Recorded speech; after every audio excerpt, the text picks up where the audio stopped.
In the classic game show, To Tell the Truth, four celebrity panelists interviewed three potential suspects, all of whom were claiming to be the same person.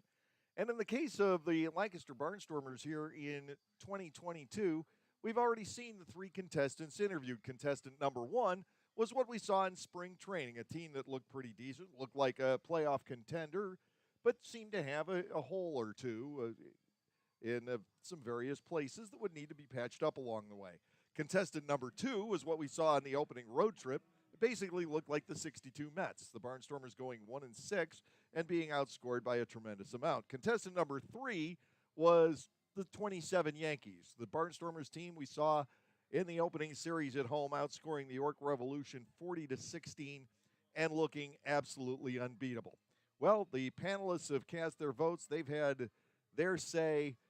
It's time for the host to announce, will the real 2022 Lancaster Barnstormers please stand up? And I think that's what this series and this road trip will be all about. The Barnstormers and the Long Island Ducks, or Barnstormers Southern Maryland to start, then the Long Island Ducks to follow. And this really is a telltale week for this Barnstormers team. They take on the Southern Maryland Blue Crabs. The Blue Crabs are playing extremely well. They are 8-1. Are the Blue Crabs that good? Well, maybe, but maybe not. They have been playing the two expansion teams, the Wild Health Genomes and the Staten Island Yankees. Things have gone very well for the Blue Crabs against those two teams, but you also have to keep in mind this is a team that won 3 out of 4 at Lexington against the defending champion Legends opening weekend. Stan Clyburn has his team going great guns. After that, the always tough Long Island Ducks. If the Barnstormers go 3-3, 4-2 on this road trip, they're definitely at least contestant number one and possibly even contestant number three. I don't think that there's any justification for believing that this Barnstormers team is as bad as what we saw that opening road trip to North Carolina. Tonight, the Barnstormers will be sending Dominic DeSabatino to the mound in the opener of this 3-game series here at Southern Maryland. Dom is 0-2. His ERA is 7.88. Should it be that high? Probably not. He has been the bearer of several cases of misfortune on fly balls hit to the outfield, lost in the sun, bouncing crazily, and as a result, DeSabatino has lost his first couple of starts, both on that North Carolina trip. Facing the Barnstormers in the opener of a 3-game series here at Southern Maryland is, of course, Daryl Thompson. I would not have expected anything otherwise. But Thompson is a little bit sluggish out of the gate this year. Not that there's cause for alarm or panic. He has a 3.60 ERA. He's given up 11 hits, 4 earned runs in 10 innings, but he is 0-1. He has lost the only game that the Blue Crabs have dropped so far this season, and that was their opener against the Lexington Legends. Here is the starting lineup for the Barnstormers this evening. It will be Ladarius Clark leading off in center field. The Barnstormers offense began to click when Clark got moved up to the leadoff spot. I don't really know if those two things coincide as much as you would think they would based on the numbers. There are a lot of other factors, but Clark gets to stay in that number 1 slot. Melvin Mercedes dropping to number 2. He'll be playing second base, of course. Colton Shaver has moved into the number 3 slot in the batting order and become a totally different hitter than the historic Colton Shaver. He has become a very good hitter, spraying the ball around. His average has been on the rise. The catcher hitting third. Kelly Dugan, who simply wiped York off the map this past weekend with 12 runs batted in the 3-game series against the Revs. Dugan, the cleanup hitter, and the first baseman for the Barnstormers. Andretti Cordero is the DH. He is batting fifth. Mark Zagunis in right field in the number 6 slot. His bat has started to turn the corner, and if Zagunis gets going, as one would expect that he will do, this lineup becomes even deadlier. Anderson Felice is the left fielder batting 7th. Trace Lair is the third baseman in the number 8 slot, and Jake Hoover is batting 9th. Hoover gets the start at shortstop for this evening's game with DeSabatino on the hill. For the Blue Crabs, it will be Jake Sundberg leading off. He is in center field. I should say Jack Sundberg in center field. The second baseman batting number 2 is Ruby Silva. The first baseman hitting third, Jared Walker, who's off to a torrid start with the home run bat. David Harris will be the designated hitter in the cleanup slot. Alex Crosby batting fifth, playing third base. The left fielder in the number 6 slot is Zach Collier. It will be Braxton Lee batting seventh. He is in right field. Ryan Hogg is the catcher, batting in the number 8 position. And the shortstop batting number 9 for the Southern Maryland Blue Crabs is the youngster just in his second professional season, Jordan Howard, in that number 9 slot. And the veteran Daryl Thompson, who is in his 10th campaign with the Southern Maryland Blue Crabs, and he has been the player coach here for a while. I would think that if Stan Clyburn ever should happen to retire, this would probably be Daryl Thompson's ball club if he so chooses to manage it down the road. He is a local guy and certainly a fan favorite, the all-time leader in wins and strikeouts in the Atlantic League, and absolutely destructive over the years to Barnstormers' batting averages. Lancaster has had a very difficult time handling Thompson for the past decade or so. On the other hand, DeSabatino had a great deal of success against Southern Maryland last year. He was 4-2 in the season series. Thompson was 2-1.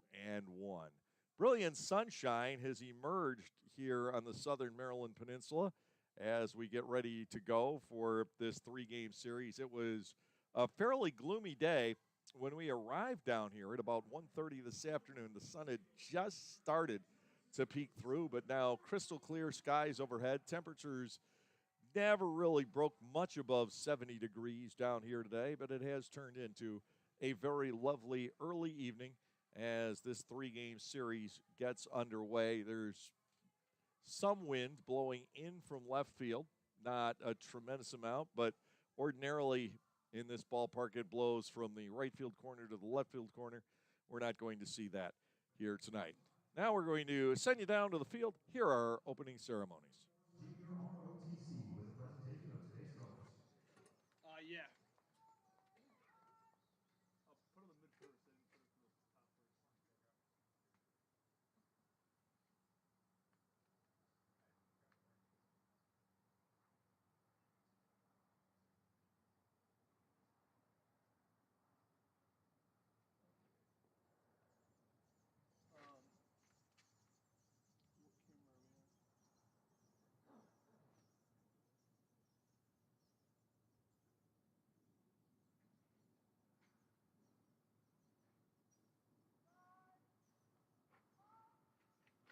mid first and put it to the top first.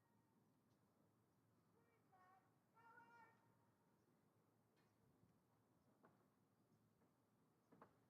Fans, stay standing and direct your attention to the high home plate where we have Daniel Kremenzer in his rendition of the national anthem.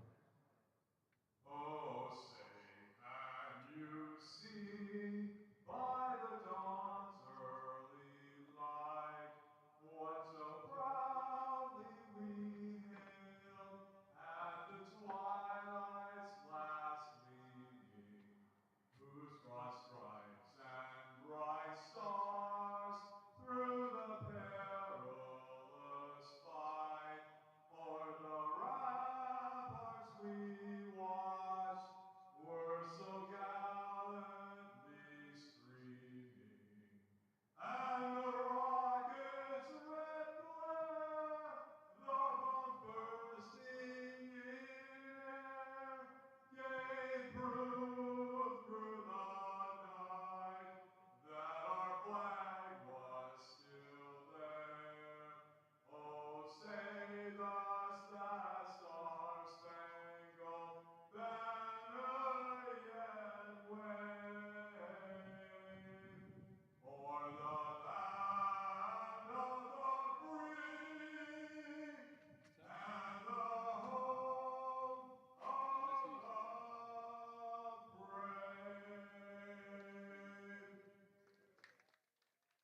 National anthem this evening, and now we'll fall quiet once again to allow the colors to leave the field.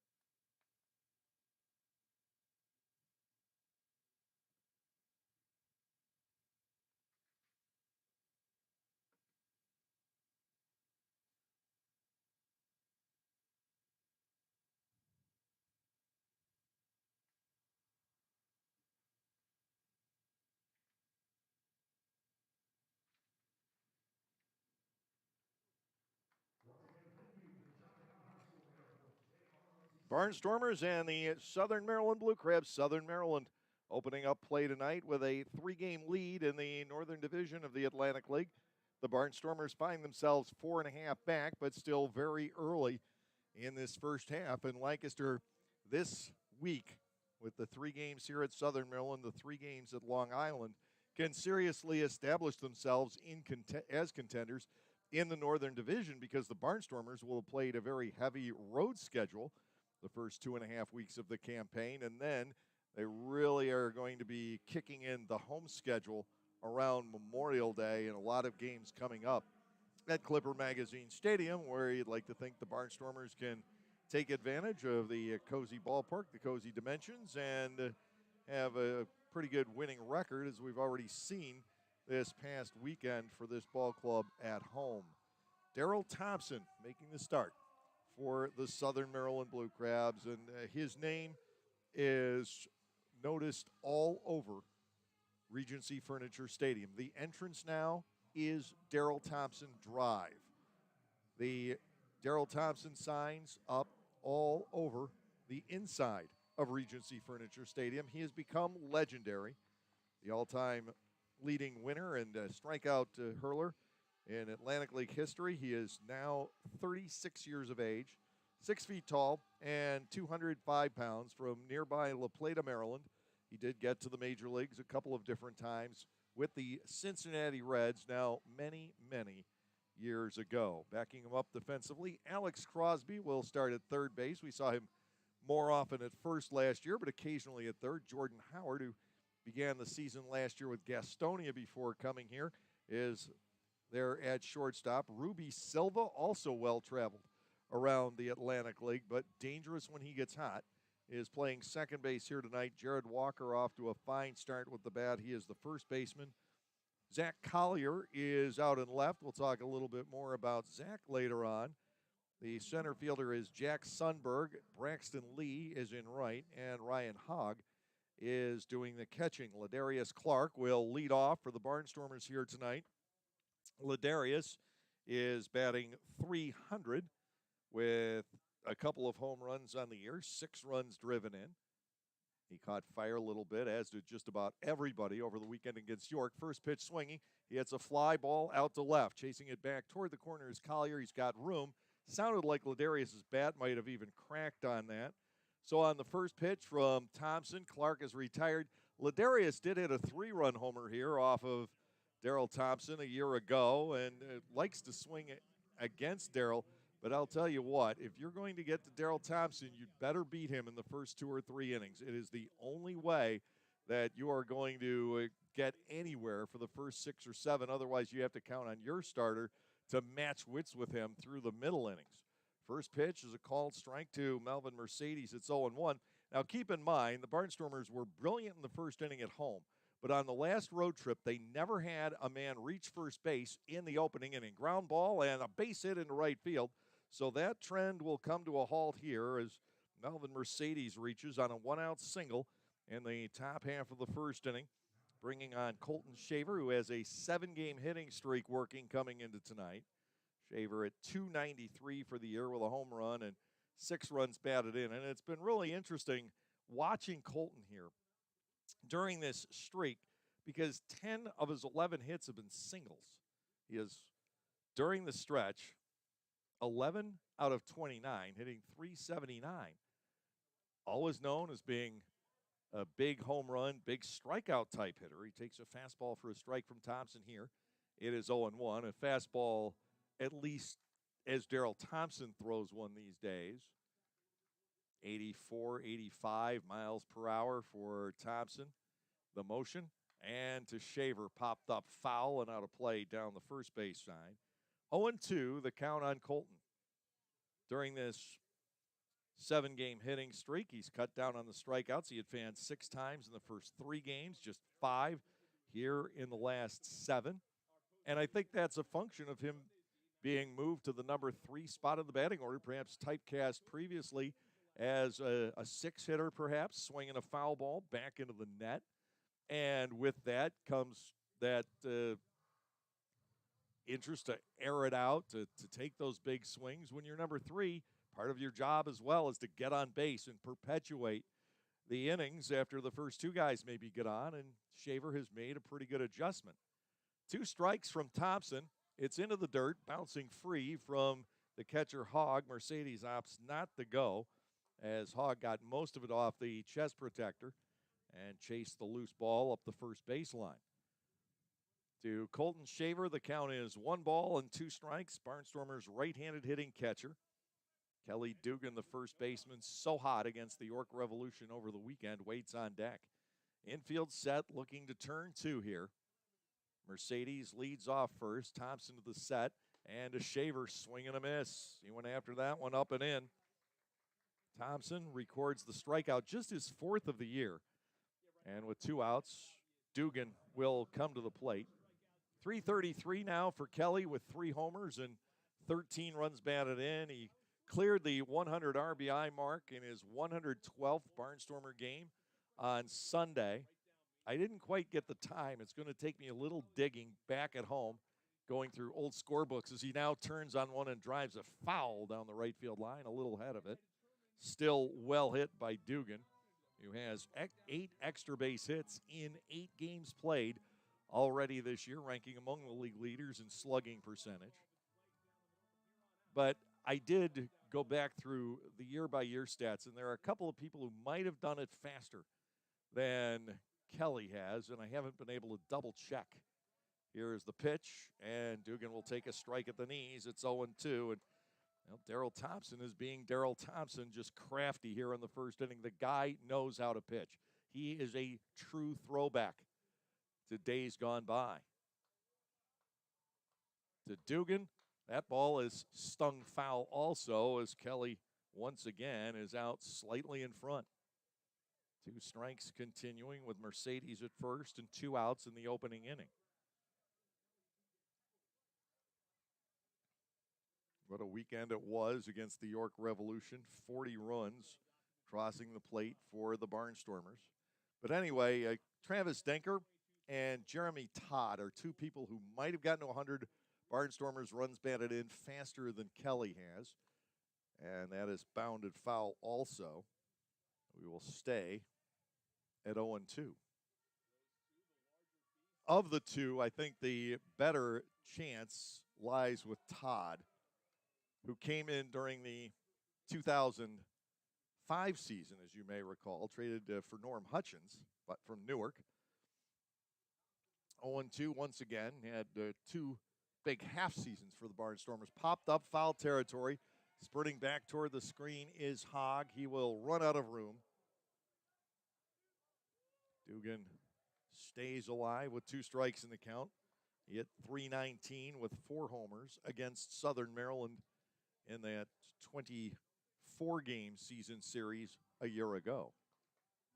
The Barnstormers won that one. Lancaster's never lost the season series to Southern Maryland. There have been 5 splits over the previous 13 meetings between these 2 teams. The Barnstormers have won 8 of the 13 years. 0-2.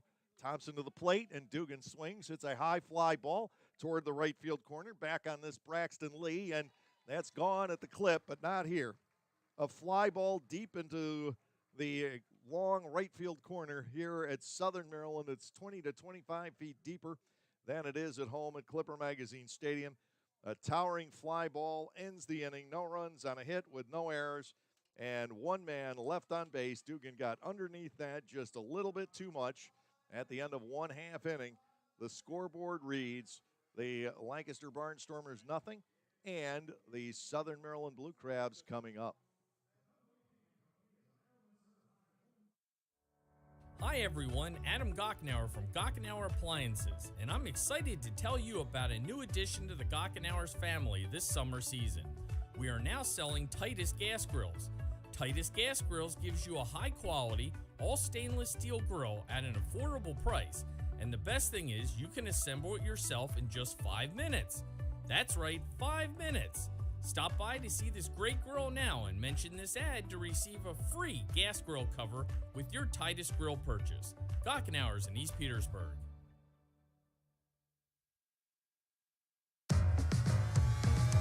Pennsylvanians are creating their own soundtrack. Thanks to PA Lottery Scratch-Offs, excitement's back. Pennies, nickels, dimes, or quarters, no matter your choice, scratching's always in order. With big top prizes and second chance drawings, thrills await. They're out there calling. If it's excitement you seek and you're looking for action, play the PA Lottery. And keep on scratching. Must be 18 or older. Please play responsibly. Benefits older Pennsylvanians every day.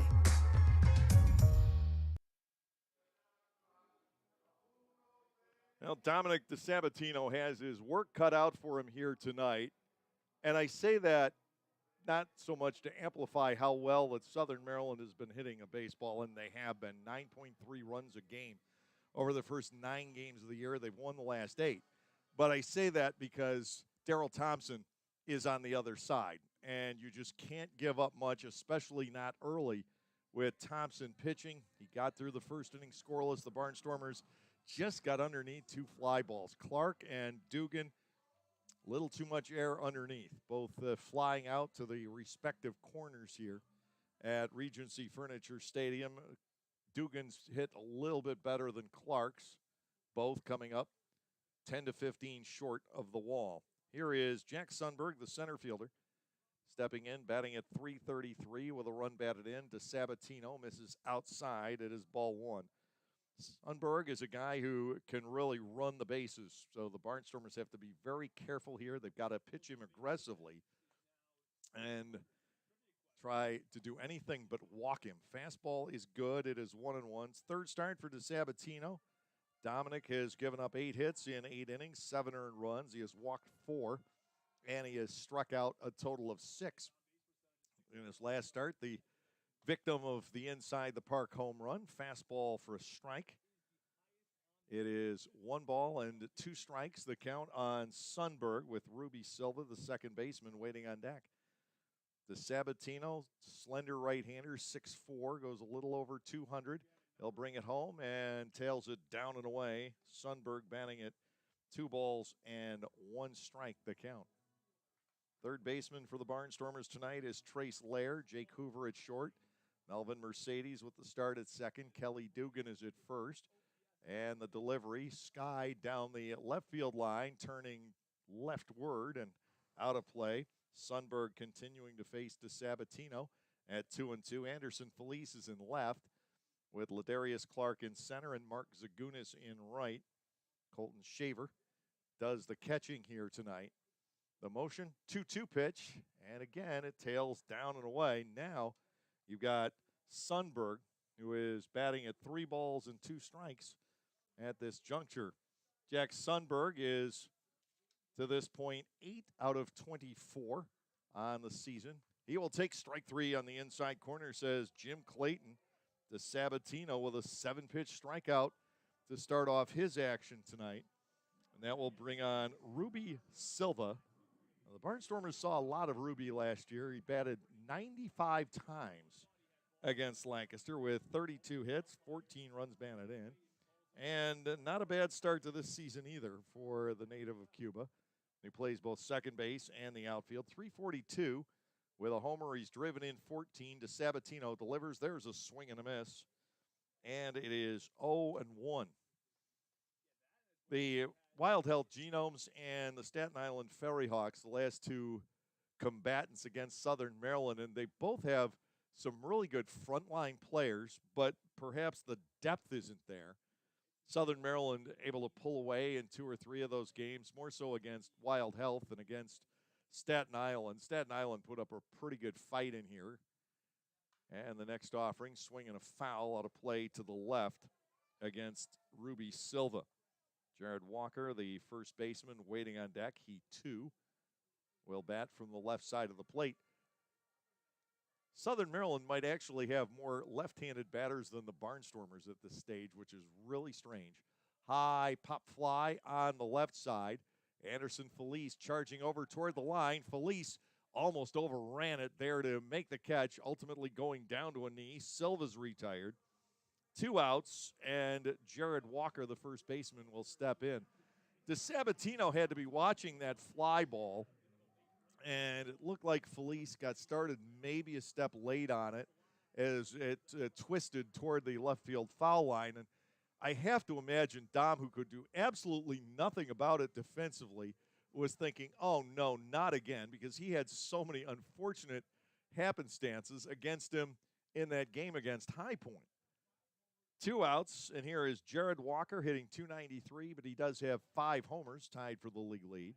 Fastball to him is outside. It is ball 1, no strikes, no score. Bottom of the first inning from Regency Furniture Stadium. The Barnstormers picking up a 1-out single in the top of the inning. That was it. Melvin Mercedes reaching base.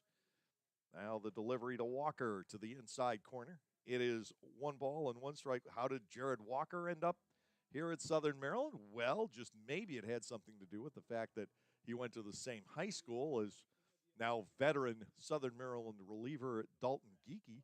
Swung on and missed. And DeSabatino works ahead in the count. 2 outs, nobody on. Bottom half of the first inning. A beautiful night for baseball here in Charles County, Maryland, southeast of Washington, D.C. Charles County, not an inner suburb of D.C. It's in the second ring of suburbs. Here is the pitch. Walker holds on the swing, and it's a little bit upstairs for ball 2.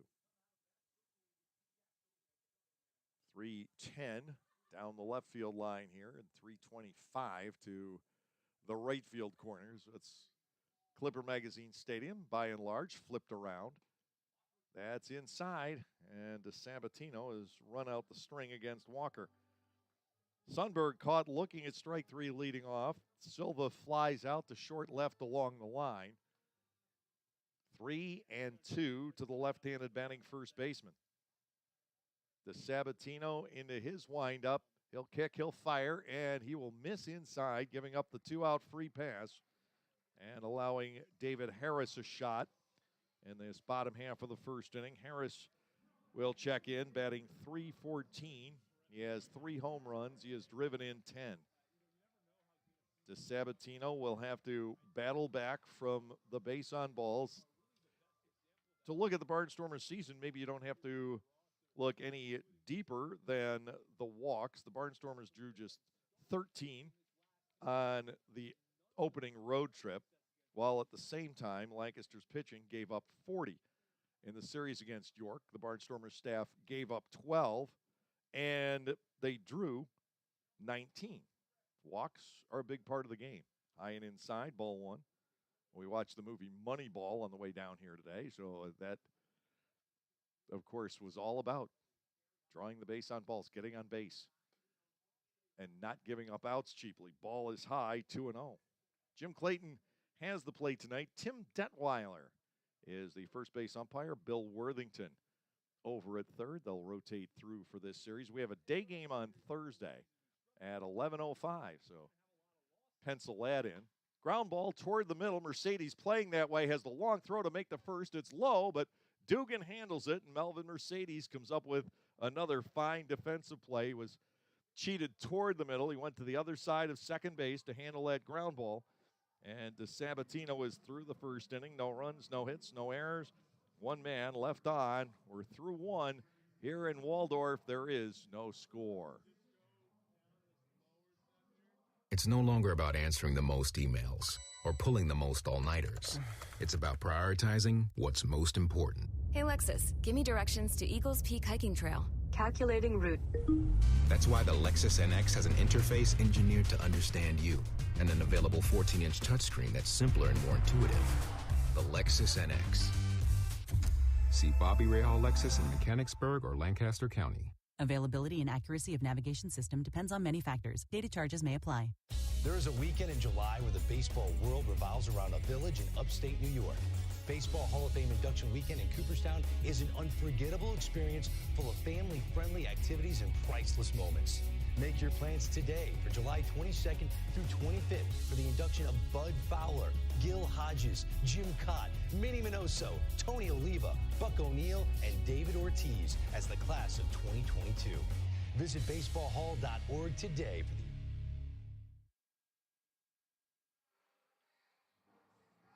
Dave Collins back with you from Regency Furniture Stadium in Waldorf, Maryland, or theoretically just outside of Waldorf, Maryland. There's a Waldorf mailing address here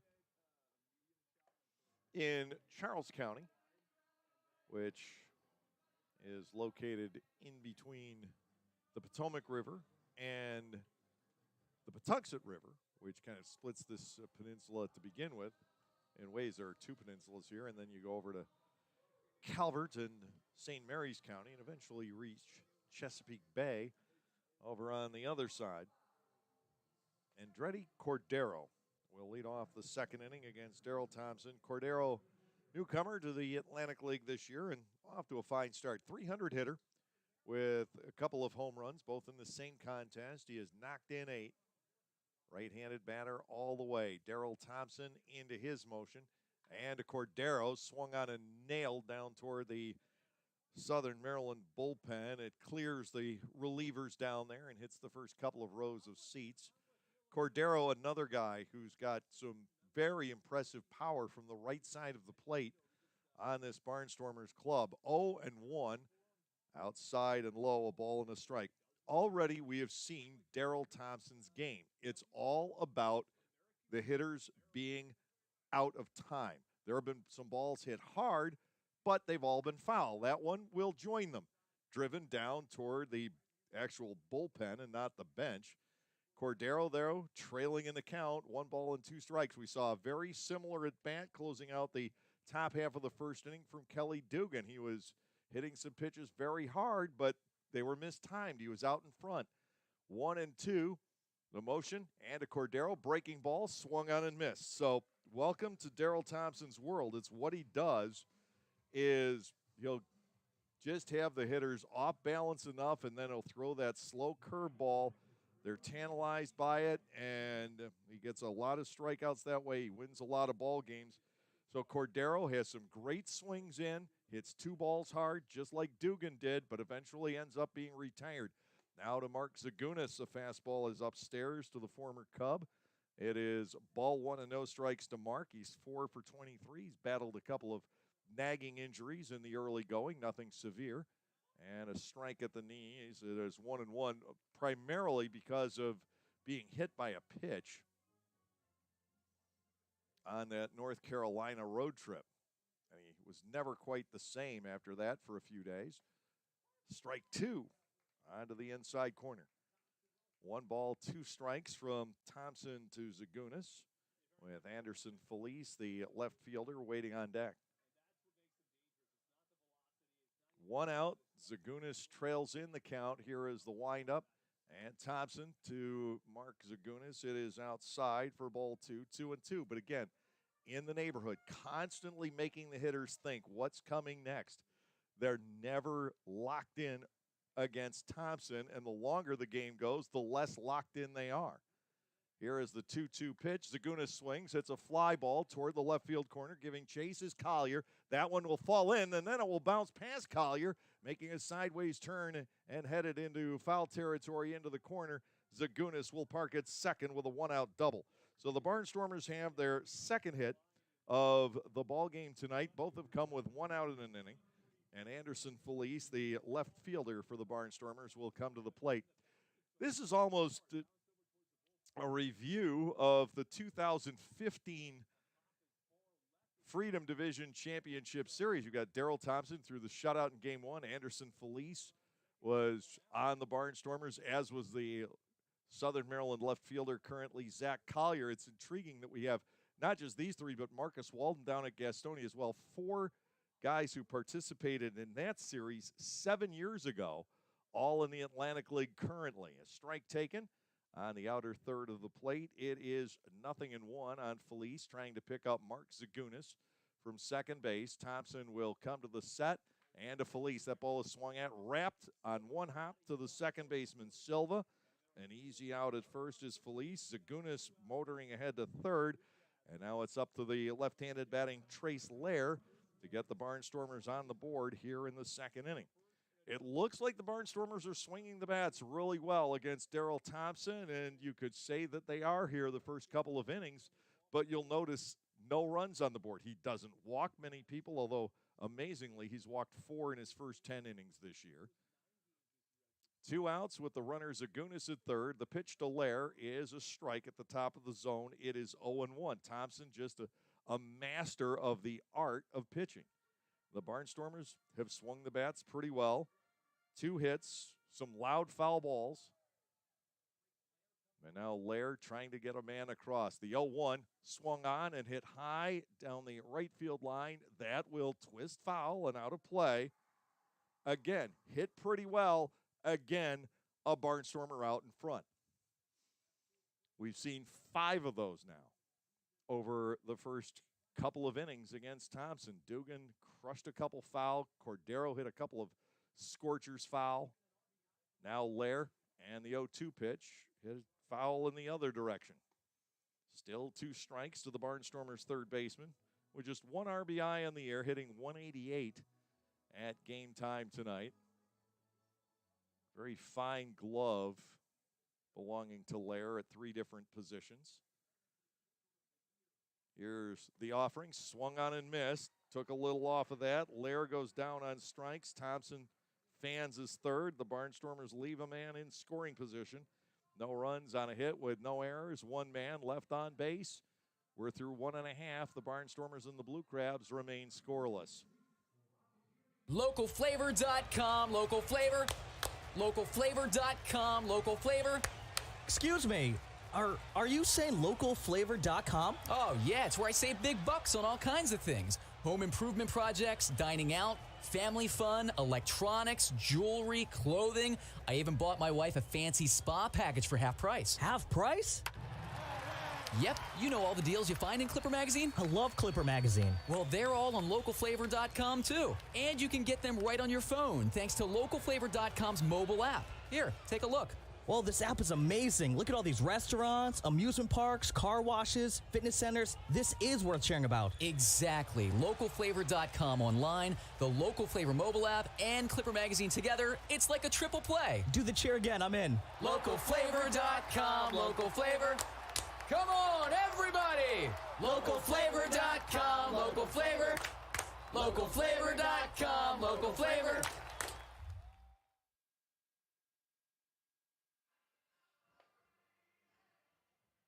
Bottom half of the second inning, Alex Crosby, Zach Collier, and Braxton Lee stepping in against Dominic DeSabatino.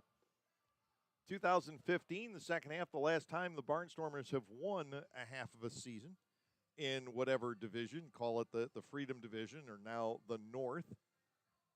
And it hasn't happened since 2015. That's been 10 halves. Now, since then, this is the 11th. And the Barnstormers made one other trip to the playoffs as the wild card in 2018. Came up just short every which way in 17. And, of course, losing seasons in 19 and 21, trying to reverse that trend here in 2022. Alex Crosby, the third baseman, a lefty leading off here against Dominic DeSabatino, 4th man to step in from the left side against Dom, and the fastball is high, ball 1. Zach Collier is on deck. He will be yet another left-handed batter. 1-0, the count to Crosby, swinging a high pop fly foul out of play down the left field side to square the count at 1 ball and 1 strike. We remember Alex Crosby last year hitting a base-clearing double in the raindrops at Clipper Magazine Stadium to win a shortened ball game, 4-1. Native of Vacaville, California, looks at a second strike. DeSabatino has him at 1-2. Crosby 6'2" and 215 pounds, 371 this year with a home run and 10 driven in. DeSabatino fools him off speed, swing and a miss. And for Dominic DeSabatino, strikeout number 2, bringing on Zach Collier, the left fielder. Collier was not available to Stan Clyburn, the Southern Maryland manager and former Lancaster hitting coach, during the exhibition game played between these two ball clubs back on April 13th. He had a death in the family at that point and did not play the first couple of exhibition games. In fact, his action has been limited so far this year in the regular season. He's 4 out of 10. Here's the wind, the pitch. It is outside.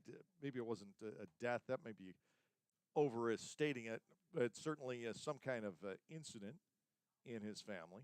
Ball 1 and no strikes to Collier, the former first-round draft choice of the Phillies.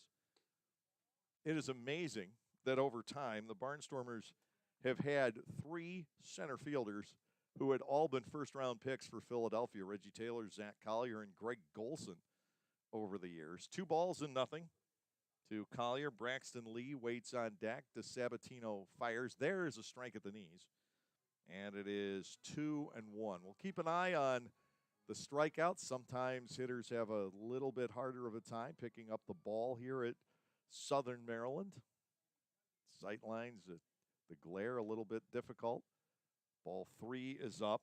DeSabatino falls behind Collier. And, of course, you have to watch Zach if he gets on the bases. 3-1 with 1 out, nobody on base. DeSabatino rears back, and he'll bring it home. This is hit tremendously high. Over on the third base side, Lair and Shaver are there. Colton Shaver sheds the mask and makes the catch. That is the second out. Shaver squaring up underneath that foul pop fly. The Barnstormers have done very well from out behind the plate on those. This year we saw Anthony Peroni make a critical catch on a foul pop-up on Saturday night that helped the Barnstormers protect what at that time was a 3-2 lead with the bases loaded. Ultimately, they went on to win 5-3. Here's Braxton Lee, and good heavens, it's another left-handed batter. And this is ridden into center field. A couple of bounces out to Clark. Lee is aboard with 2 outs here in the second inning, and Ryan Hogg, the catcher, will step to the plate. Southern and Maryland and Lancaster, it's almost like they've swapped ball clubs. Southern Maryland has Crosby, Walker, Collier, Lee, Silva, and Sundberg. We've seen all of them. 6 left-handed batters. That's more than the Barnstormers have this year. And they also have 5 left-handed pitchers more than the Barnstormers have. And usually they load up with right-handers here and left-handers in Lancaster. Nothing's normal anymore. 2 outs and a runner at first. Here is Hogg, right-handed batting catcher. And the DeSabatino breaking ball settles onto the inside corner for a called strike. It's 0-1. Hogg has 11 runs batted in and 21 at bats. You can't beat that. That's amazing. Talk about production. He's had the chances, and he has taken advantage of those opportunities. Lee, the runner at first base with 2 outs. DeSabatino from the set goes to work 0-1. Fastball lights up the outside edge, and it's 0-2. The shortstop, Jordan Howard, is on deck. Now, they have Howard as a right-handed batter because they still have him listed that way online. He is not. He is a switch hitter. So that will add yet another lefty against DeSabatino tonight. Here is the motion. 0-2 down and away. Good stop made by Shaver. The ball trickles loose, but by that time, Lee had committed to going back to first base. No advancement on the part of the runner. 2 outs and a man aboard in the second inning. Colton Shaver had such a difficult debut back on Thursday the 21st, and things have just been on an upswing since then. Very fine receiver. Everybody this morning saying he was smart, and later on I'll tell you that story. Swung on, and that is missed. The inning is over. Hogg goes down swinging. Third strikeout for Dominic DeSabatino to match Daryl Thompson. No runs, 1 hit, no errors, and a man left. At the end of 2 tonight, here at Southern Maryland, there is still no score. Lancaster County Motors Subaru once again presents the Subaru Outdoor Experience. Located along the first base line, this space welcomes fans to a different experience while attending games. The Subaru Outdoor Experience focuses on creating social engagement among the fans. Fans will identify with the Subaru Outdoor Experience, which includes games like life-size Jenga, shuffleboard, ping pong, giant checkers, and bocce ball, along with an art wall of kayak, bike, and recycling arts parts and information, a dog-kissing booth, a barbershop corner, and opportunities to engage with the local business that made this unique space possible. Come enjoy the games while watching the game.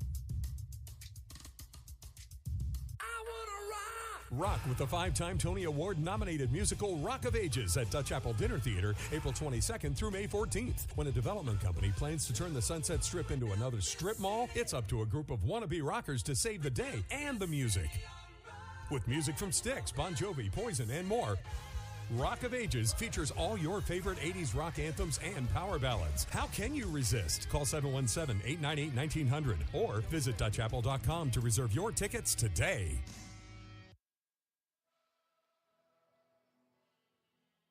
As the second inning was coming to a close, I alluded to the fact that I heard a number of Barnstormers pitchers refer to Colton Shaver as being an intelligent catcher this morning, and it was high praise considering the company because we got a visit from none other than Anderson De La Rosa, who stopped by Clipper Magazine Stadium this morning. As you are hopefully well aware by now, Anderson has become a bullpen catcher for the Minnesota Twins, getting to wear a Major League uniform for the first time after 2 decades, catching in the minor leagues, both affiliated and the partner league here in the Atlantic League. A true joy of a human being is Anderson De La Rosa, and it was so good to see him. The reason was the Twins are in Baltimore.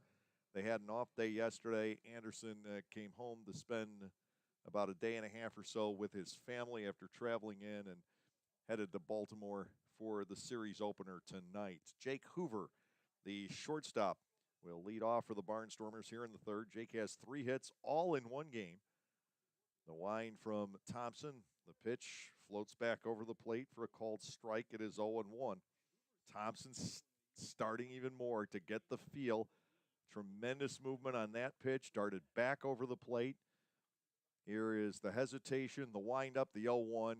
Off the outside corner. Hogg tried to help him by framing it, which catchers can do now. That is part of the art of baseball. It sort of disappeared with the automated balls and strikes.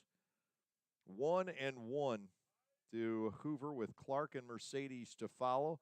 The wind, the pitch, and Hoover hits this pretty well out the left field. Collier scampering back out to the warning track, and Jake again coming up just a little bit short. It's going to happen for him sooner or later. Another ball hit pretty well by the Barnstormers in this game, but that's the story of facing Daryl Thompson. You think you're going to get good wood on it. It looks tantalizing, and you mishit it just enough that instead of an extra base hit or a line single, you end up making an out. It's the way it has been against Thompson now for 10 years in this league. One out, here's Clark, who hit a sky-high fly ball, caught by Collier his first time up. Ladarius looks at a strike.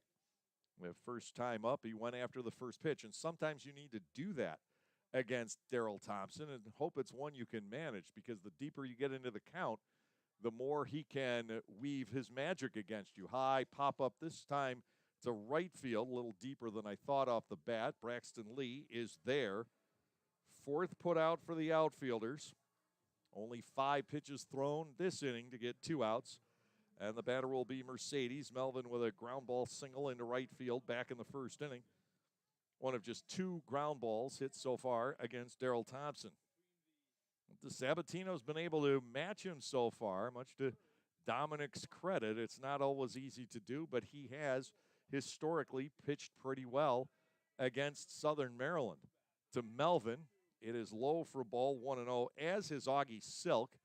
And we will see Augie tomorrow night. Brent Teller will go Thursday morning here. 1-0, the count to Mercedes. Melvin holds off on the changeup, floats back across the plate. It's a ball and a strike. 2 outs, nobody aboard here in the third inning. Fly ball to left, fly ball to right. Mercedes will take ball 2. Trying to reach base for the second time in the game and give Colton Shaver a second look at Thompson. But Thompson's pitch count remains pretty low through these 2 2/3 innings. Here's the 2-1. Mercedes backs out of the way. He draws ball 3, 3-1. Melvin very adept at drawing the base on balls. 3-1, 2 outs, nobody on base. Mercedes trying to get something going here, but he'll look at strike 2 from Thompson, who simply will not concede that base on balls. Melvin has drawn 6 walks in the first 10 games of the season. Now 3-2. The payoff pitch is high. Mercedes does reach base for the second time in the game. Thompson issues the free pass, and Shaver will step in. Colton, a strikeout victim, back in the first inning on a good mix from the right-hander Thompson. Colton Shaver, the burly right-handed hitter, product of Brigham Young University, and he decides to take a stroll back to the dugout. Did he discover a crack, perhaps, in his bat, or does he need more sticking agent on the bat handle? And I really cannot tell. And back to the dugout, he's disappeared from my view here. That Shaver will step back into the batter's box, and looks like he's got a different bat in hand. 2 outs and Mercedes aboard. The Barnstormers have not been terribly game on trying to steal bases this year. They're still just 1 out of 2. And not going as Mercedes. The pitch low to Colton, and it's ball 1 and no strikes. For the Barnstormers under Ross Peoples to be 1 for 2 stealing bases in the first 10 games of the season is mind-blowing. Maybe Ross watched Moneyball as well. Dead set against sacrifice bunts and stolen bases. The set, and Shaver gets underneath. A pop-up, foul territory. Coming back is Hogg. He will not have a play. Shaver alive at 1 ball and 1 strike here. The Barnstormers haven't gone down 1-2-3 in any inning so far. Neither have the Blue Crabs. But there hasn't been more than 1 runner on base at any time in this scoreless battle. Top half of the 3rd inning. 2 outs. Mercedes, the runner at first. Shaver stands in with a count of 1 ball and 1 strike. The right-hander working out of the stretch. The runner goes. The pitch is high. The throw to second base is not in time. Mercedes with the steal. He picks up his first of the season. The Barnstormers get a man into scoring position, and the pitch ultimately was recorded as a strike by the home plate umpire, Jim Clayton. So Shaver will have to dig himself out of the 1 ball and 2 strikes hole. Mercedes with a chest full of stadium dirt watches as Shaver takes a breaking ball a mile outside and low, 2-2. That's not where Daryl Thompson wanted to throw that pitch, trust me, and he was upset with himself. He was looking for low around the outside corner, but he missed his spot by quite a bit.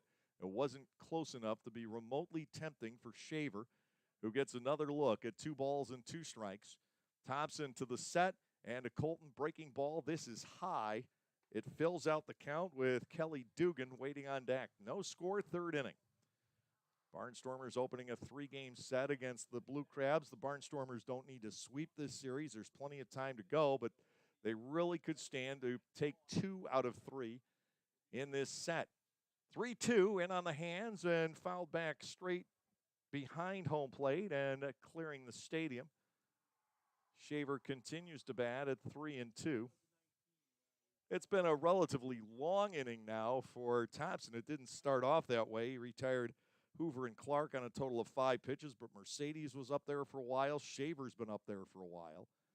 Both getting to 3-2. The payoff, and Colton hits a tremendously high fly ball. Waiting underneath for a while is Sundberg as he comes in towards second base. He makes the catch. So the Barnstormers again go down on a flyout.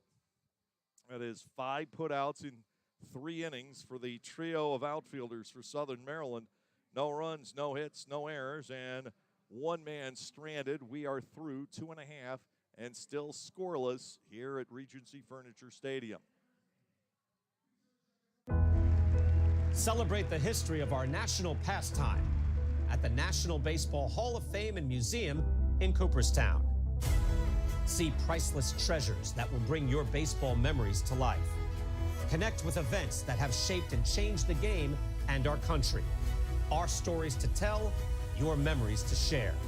Plan your family visit today at baseballhall.org. See you in Cooperstown, where the journey becomes legend. They say to truly understand someone, you must walk a mile in their shoes. Well, at Lexus, we designed the ES with you in mind every step of the way. From class-leading legroom in the back to positioning the touchscreen 4 inches closer to you in the front. Everything in the Lexus ES, a direct reflection of you. See Bobby Rahal Lexus in Mechanicsburg or Lancaster County. 2022 ES versus 2021-2022 competitors. Information from manufacturers' websites as of 5/3/2021. For the youth of our area, the Barnstormers are offering a wide variety of camps throughout the summer to teach everyone some tips on baseball and softball. Camps are offered to kids as young as 4 and as old as 12. Some even involve the parents.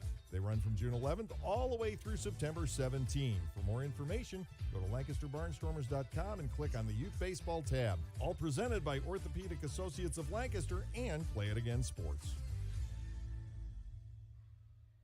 Over 3 innings against Daryl Thompson tonight, the Barnstormers have hit a couple of fly balls to the warning track, some BB's foul. They have a single, a double, and a walk, but still you look at the board, no runs against the veteran right-hander. Meanwhile, it will be Jordan Howard, the shortstop, leading off the 3rd inning for Southern Maryland. He'll be followed by center fielder Jack Sundberg and left fielder Ruby Silva. Jordan Howard was quite the story. When we were at Gastonia, I mentioned the pretty much patchwork quilt of a team that the Honey Hunters opened the 2021 season with. All kinds of different backgrounds and very little recent professional playing experience. Well, Jordan Howard was one of those stories, a swing and a miss here. It is no balls and 1 strike to the switch hitting infielder, playing shortstop tonight for Stan Clyburn. He's got Michael Baca on his club, back for another season with Stan, whether here or in New Britain. Jordan Howard from Stockbridge, Georgia. No balls, 2 strikes, swing and a miss. He is gone on 3 pitches and the 4th strikeout for Dominic DeSabatino. He had never played, speaking of Howard, in a major league organization. He pitched or played, I should say, in the Gulf South Conference, which is Division II. He played for Lee University, which has produced Lance Sawadsky, among others. Started at Gastonia, came here to Southern Maryland, ended up going to the Arizona Diamondbacks toward the end of last year. There's a foul ball back off the bat of Sundberg, and it's 0-1. So imagine that. You were just out of college. You come to the Atlantic League, play in 78 games, and you get to go to Double-A to start actually this year. He was signed. He also got into 1 Major League spring training game. Now he's back. High pop-up down the left field side, racing over Felice. There will be no play. It's well out of his reach and off the playing field. 2nd strike on Sundberg with 1 out and nobody on. So how about that trip for Jordan Howard? D2 college to the Atlantic League to the Arizona Diamondbacks, getting into a spring training game, having 1 at bat in Double-A. Now he finds himself back here. That is an amazing circuit when you stop to think about it. And Howard's still young enough, you'd like to think he'll have other opportunities. Meanwhile, 0-2, the count on Jack Sundberg. He struck out looking his first time up, and he does again. Strike 3, back to the inside corner, almost the identical pitch that DeSabatino got him on the first time, certainly the same location. And that is the 5th strikeout for Dom, who shared the season high last year with 11 with Cameron Gann. Now, Ruby Silva will come to the plate, one of a handful of former players from the Cuban National Series here in the Atlantic League. Outside for a ball, it is 1-0 here on Silva, who has kind of become an Atlantic League institution. He's been with York, Long Island, the Blue Crabs over the years. Fastball inside, and last year he started at Charleston before coming back here. Played in AAA with the Iowa Cubs back in 2015. He's been around. 2-0 pitch is outside and low to Sabatino. Falls behind the left-handed batting second baseman. 3 balls and no strikes. And he played in the Cuban National Series in 07-08 and 08-09 during, of course, what we think of as winter. But in the Caribbean, it makes no difference. Called strike 3 and 1.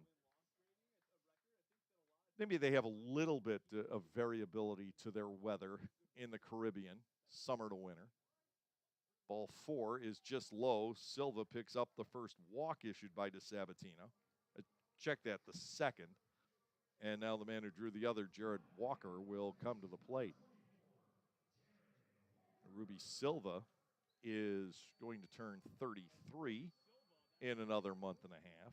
He has just made himself at home in the Atlantic League. He's never been a barnstormer, but it seems like he's been with just about everybody else. Now Jared Walker stepping in. Walker has been with the LA Dodgers and the Texas Rangers out of the state of Georgia. 2 outs, runner at first base. Keep an eye on Silva, not going here, and DeSabatino explodes a fastball high and outside. It is ball 1, no strikes to Walker, who has a reputation of hitting for power. 25 home runs at the single-A level back in 2018. Split between Rancho Cucamonga of the Cal League and the Great Lakes, the Loons, in the Midwest League out of Midland, Michigan. 1-0 pitch is a little bit too close. So how does that happen? DeSabatino strikes out 2, and now he's missed with 6 straight to Silva and Walker, with David Harris, the designated hitter, waiting on deck. Scoreless baseball, lower half of the 3rd inning tonight here at Southern Maryland. 2 hits for the Barnstormers, 1 for the Blue Crabs. 3 base runners each way. Fouled back. Good-looking swing by Walker. It is 2 balls and 1 strike. Walker played for AA Tulsa back in 2019. He hit only .212, struck out 134 times, but he did have 13 home runs. And you're seeing more and more players these days with numbers like that mirroring what you see going on at the major league level. 2-1, throw to first base, and back in is Ruby Silva. I happen to be a big believer in finding guys with high on-base percentages. I think that's why I'm such a big fan of Melvin Mercedes, because he's a guy who tends to get on base quite a lot. The Blake Galens, the Caleb Gindels, they really come in handy. Hit for the power, but also get on base a lot. They draw those walks. I wasn't necessarily aligned with everything that the Oakland A's believed in, still do, but they initiated in baseball back 20 years ago. The thinking of Bill James. Ball 3 is outside, 3-1. 2 outs. Silva, the runner at first base. Jared Walker, the batter. But walks mean so much. You don't want to give them up, and you want to pick them up. 3-1 with Silva leading off first, 2 outs. I also don't believe in absolutes. Ball 4 is high and wide. Back-to-back walks issued by Dom here in the 3rd inning. David Harris will come to the plate. He's 0 for 1 on a ground out. Scoreless baseball. DeSabatino rifled through the first 2 hitters here in the Southern Maryland 3rd, but he can't come up with a 3rd out. And it looks like we're going to have a mound visit now with 2 outs and 2 aboard. First visit taken by the Barnstormers here tonight, as one would believe it's Mark Johnson out to the hill. He and Ross wear identical hoodies. If I don't pick up the specs, I can have some trouble distinguishing between the two, but it is the time you'd like to believe that that's Mark Johnson out there, and it is. 2 outs and 2 on with Harris due in. First at bat for the Blue Crabs with a runner in scoring position in the ball game tonight. The walks can create some serious problems, these coming with 2 outs in an inning. It's probably better giving up 2-out walks than leadoff walks, but both are problematic. 2 outs, you're so close to getting out of the inning, and then all of a sudden, Southern Maryland has a budding uprising, and they really haven't had to do very much but stand and watch. Silva and Walker are on. Here's the right-handed batting Harris. DeSabatino to the plate. Check swing. He went too far. It's 0-1. Didn't even take an appeal. Jim Clayton made that call himself, and I think everyone, including Harris, knew that he had gone around on it. No balls, 1 strike. Silva leading off second. Walker off first. DeSabatino resting at the belt. Looks back and now to the plate. Swing and a miss at a slider. So he's got control of this at bat, does DeSabatino. Harris, not a guy you exactly want to make a mistake against. Against the Barnstormers last year, he hit .239, did Harris, with 3 home runs and 16 driven in. 0-2. Shaver setting the target. The pitch in on the hands and ridden foul off to the right side. The count continued. No balls and 2 strikes. Harris from Bradenton, Florida, went to college at Lamar University and then Southern Arkansas. The Blue Jays had him from 13 to 16. He's been in the Mexican League and his second year here. Overall last year, .272 with 15 homers, 79 driven in. Smashed to first and past Dugan, who was way off the line. Silva will come around to score. Walker is racing around. He will stop at third on the RBI double by David Harris on an 0-2 pitch.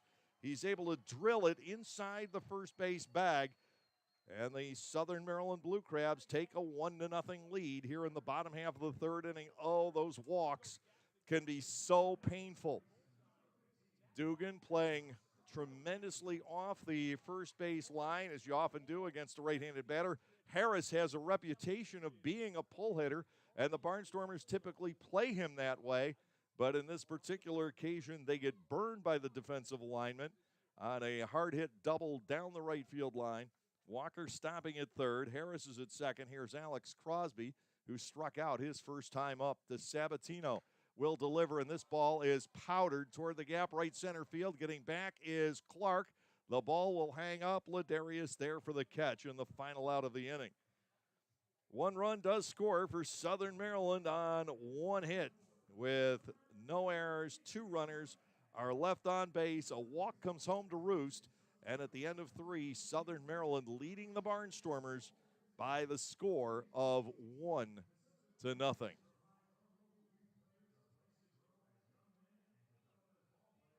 This season offers a whole line of new items from Otto's Hospitality. Dig into the world-famous Nathan's Hot Dogs. Take a trip to Otto's Cantina for a walking taco or your favorite adult beverage. Enjoy a helmet of Otto's meatballs or a sausage with peppers from the Broken Bat Deck. For the sweet tooth, there are jumbo chocolate chip cookies, Skyline cotton candy, and ice cream novelties. Or simply snack on Emma's popcorn in a variety of exciting flavors. What a great way to savor your time at the ballpark, courtesy of Otto's. There is a weekend in July where the baseball world revolves around a village in upstate New York. Baseball Hall of Fame Induction Weekend in Cooperstown is an unforgettable experience full of family-friendly activities and priceless moments. Make your plans today for July 22nd through 25th for the induction of Bud Fowler, Gil Hodges, Jim Cott, Minnie Minoso, Tony Oliva, Buck O'Neill, and David Ortiz as the class of 2022. Visit baseballhall.org today for the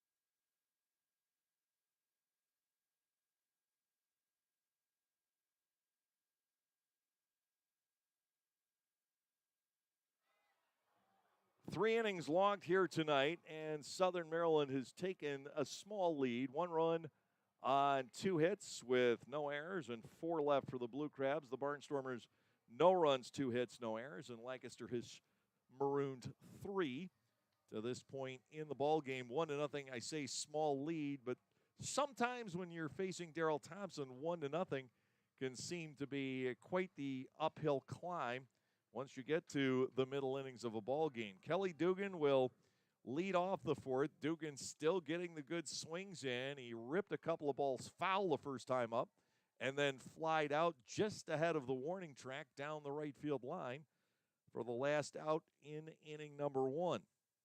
Cordero and Zagunis scheduled to follow here in the fourth inning. Daryl Thompson holds off throwing his first pitch to allow the grounds crew time to clear the premises.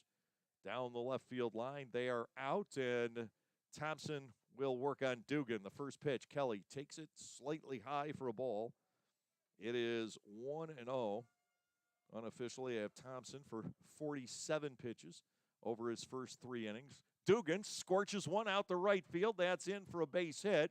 It will be played on a couple of bounces by Lee, holding Kelly to just one bag. He's got the single to start off the Barnstormers' fourth, and it will bring on Andretti Cordero. More good swings out of Kelly Dugan coming off that amazing series against the York Revolution, and now he is 8 out of 16 in a 4-game hitting streak. Cordero hit 2 loud foul balls down the left side before striking out on a Thompson breaking pitch back in the second inning. Defense is set straight away and at double play depth. Now Cordero swinging away again, lofts a pop fly over on the right side. The first baseman, Walker, the second baseman, Silva, coming over for a look, but it's in the seats. And a 1-strike count on Andretti Cordero. Barnstormers pick up their 3rd hit of the ball game. Everything has been spread out against Thompson. The club has had at least 1 base runner in each inning. This is the first time, though, that the leadoff man has gotten on for the Barnstormers in the game. Lancaster clad in the new gray jerseys tonight. The Blue Crabs in black, which I've never seen them wear before. Line to left and a base hit. Advancing Dugan to second. Cordero is on. And Mark Zagunis will step in. Zagunis doubled into the left field corner, and a high fly ball Collier couldn't get to. First double of the year for Zagunis. Second extra base hit. He has a home run. Cordero now is hit safely in 4 in a row.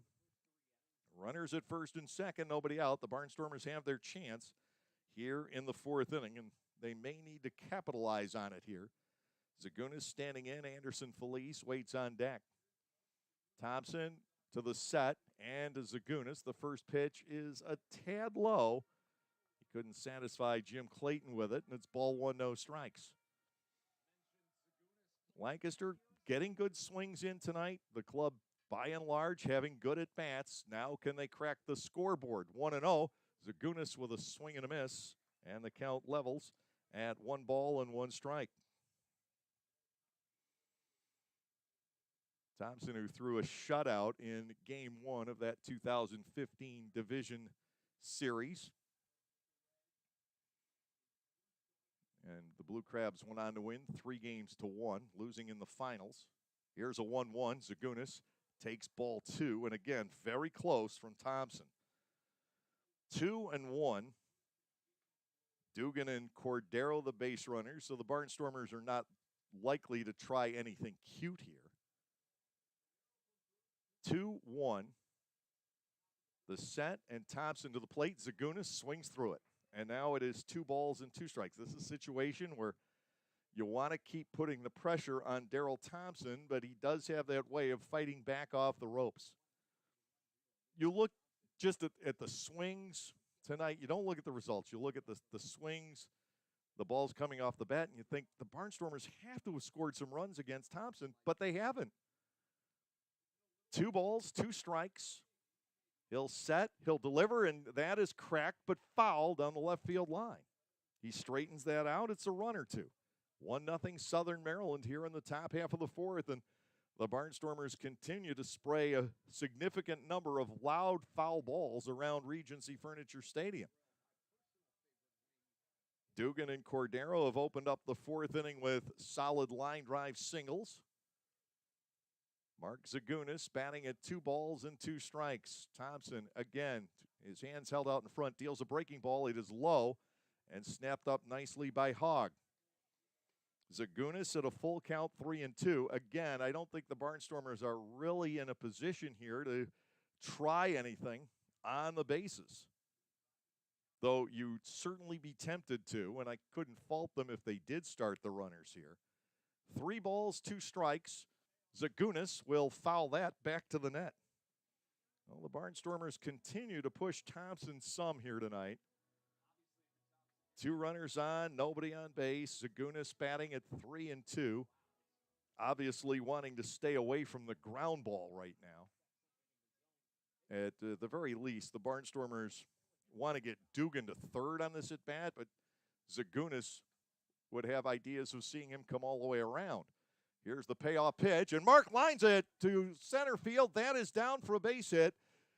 Here comes Dugan. He will round and score, and that is the 3rd straight sharp single by the Lancaster Barnstormers. Nothing that Jack Sundberg could do to prevent Dugan from scoring.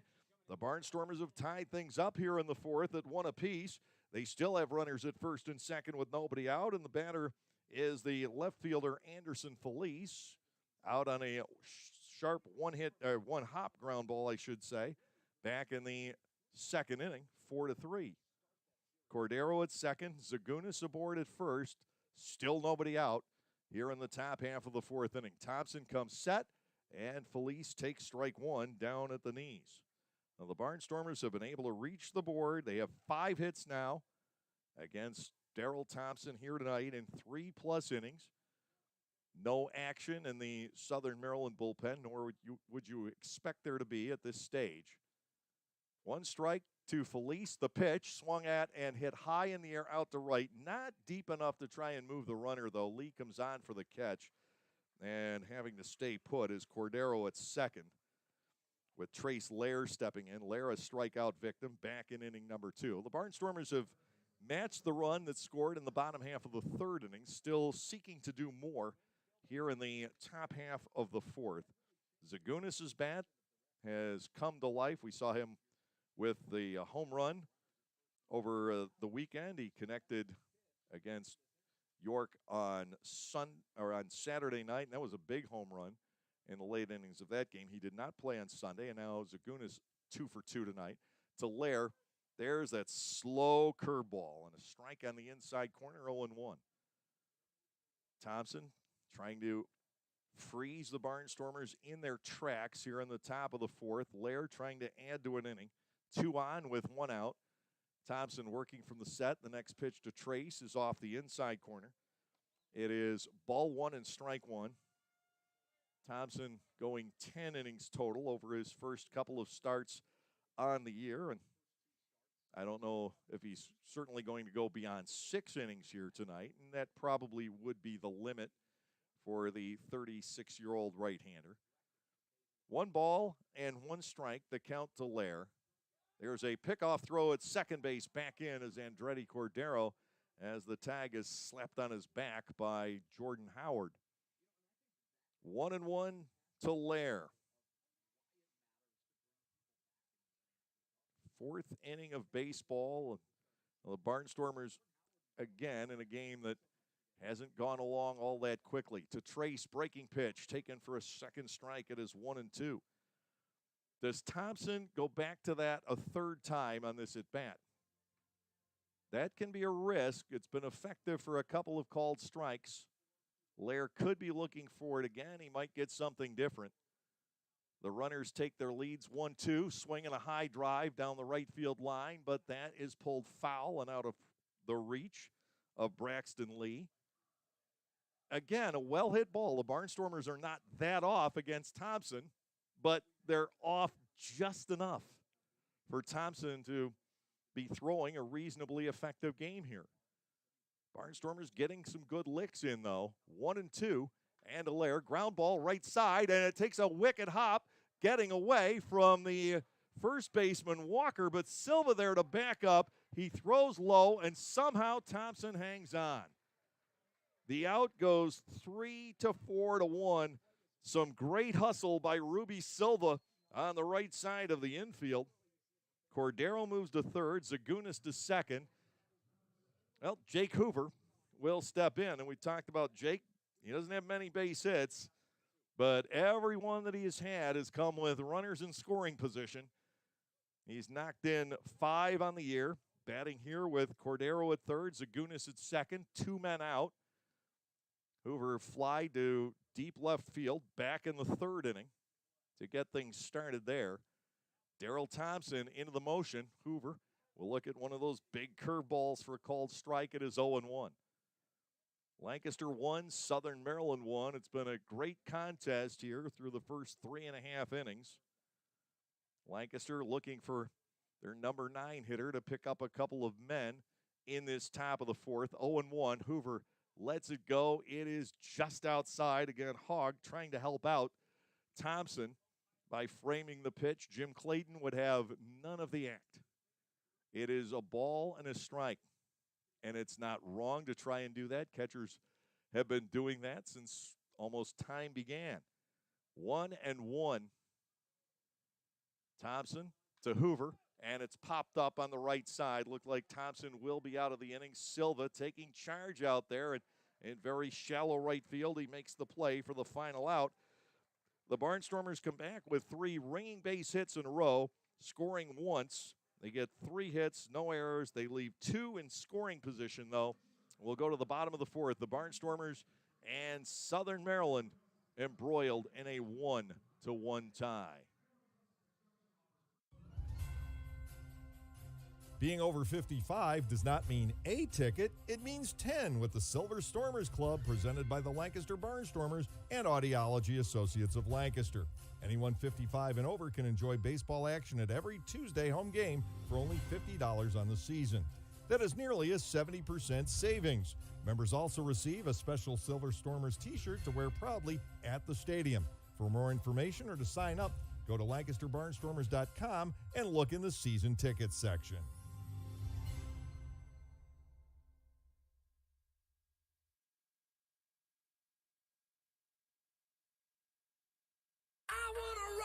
Rock with the 5-time Tony Award-nominated musical Rock of Ages at Dutch Apple Dinner Theater, April 22nd through May 14th. When a development company plans to turn the Sunset Strip into another strip mall, it's up to a group of wannabe rockers to save the day and the music.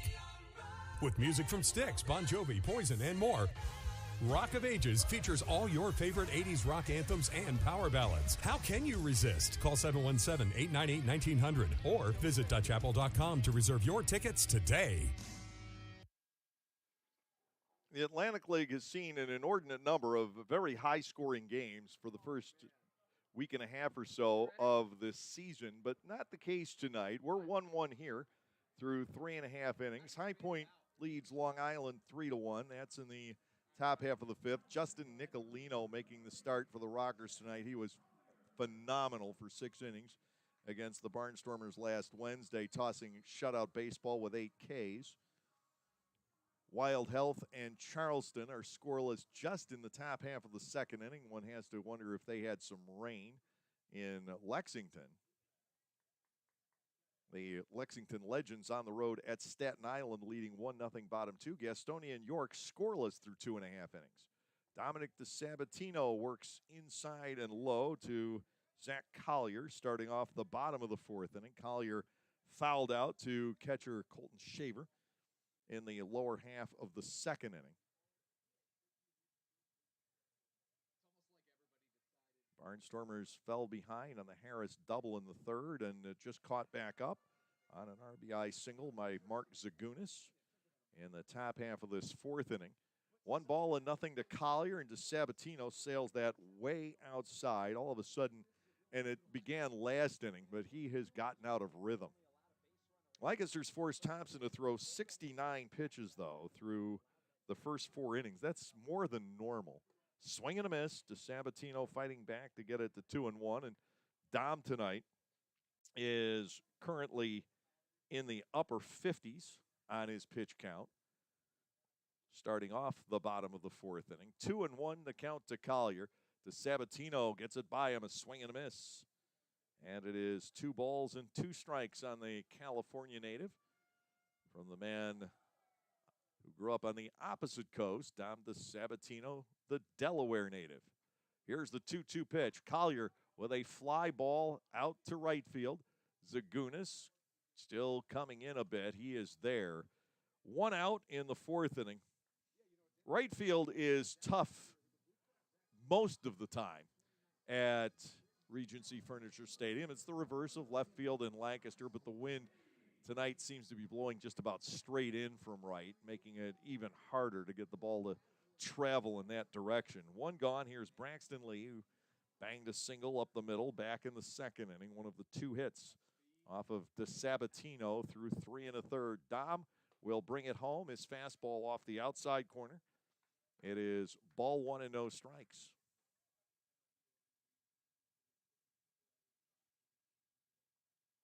We'll play here again, 6:35 tomorrow. DeSabatino is off the inside corner for ball 2. And then 11:05 on Thursday. 6:35, 6:35, 1:05. The game times in Central Islip over the weekend against the Long Island Ducks. Ball 3 is fired wide of the plate. It's 3-0. The Ducks in 2nd place in the division so far, on paper, seeming to have the best roster of the northern squads. A called strike, it's 3-1, and that's the norm. I'll tell you, though, Stan Clyburn has this Southern Maryland team roaring out of the gate here in 2022. 3-1 pitch, high pop fly, twisting foul out of play. DeSabatino back at 3-2 against the right fielder Lee, who's 8 for 30 on this young season. 8-1, the Blue Crabs at the start of the night, leading the division over the Ducks by 3. The Barnstormers 4.5 out in 3rd. Here's a 3-2 pitch, popped up, shallow left. Who will take charge? Lair toward the bullpen, and Trace is there for the grab. Nicely done on a ball that seemed to keep turning and pushing away from the fielders. Anderson Felice could never have gotten into the picture on that one. Jake Hoover, who's as good in pop-ups as anybody, getting there. But Lair is, believe me, no slouch on getting to the pop-ups in foul territory. Well done there, 2 outs. And the catcher, Ryan Hogg, will step in. Hogg struck out back in the 2nd inning. Lair made a play up against the barrier on the road trip that was very well done. First pitch is up, and ball 1 on the catcher, Hogg. 2 outs, nobody on, bottom of the 4th. We are deadlocked here in Southern Maryland. Dominic DeSabatino peering in for the sign from Colton Shaver. The pitch, late swing, and a foul ball back into the net. It's 1-1. DeSabatino, arguably, well, he's more than 10 years younger than Daryl Thompson, but throws probably 10 miles an hour harder than his mound opponent tonight. Thompson at this stage does it all with finesse. Here is the 1-1. Breaking ball, dances outside and low, looked like a slider that missed, and it's 2-1. Now on Hogg. And you hope for Daryl Thompson that he knows when it's time, because it will eventually happen where he can no longer get it done. It was kind of sad at the tail end of the great Atlantic League career of Corey Thurman, who in many ways was Daryl Thompson before Daryl came along, the face of the York Revolution for years. It kind of came to a sad end for Thurman in York. Just wasn't able to get the outs any longer. Partial swing, did he go? He did not, says Tim Detweiler. 3-2 on Hogg with 2 outs, nobody on in the lower half of the 4th inning. And it happens for every athlete, or for that matter, everyone in any profession, where it's just time. The skills, maybe the passion, they go. Ball 4 is outside. It's another 2-out walk given up by DeSabatino tonight. That's the 4th. And he got himself in trouble back in the 3rd with those 2-out bases on balls. All 4 of his walks have come with 2 outs in an inning. Here is Jordan Howard, a strikeout victim, leading off the 3rd. DeSabatino has walked 4. He has struck out 5. He's given up 2 hits and a run through 3 2/3 innings.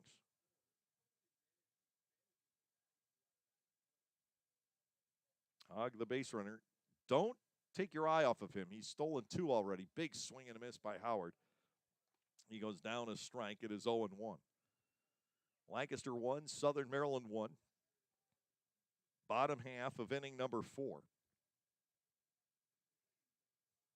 Outfield swung to the right, so is the infield. They're all the way back with 2 outs. DeSabatino comes set.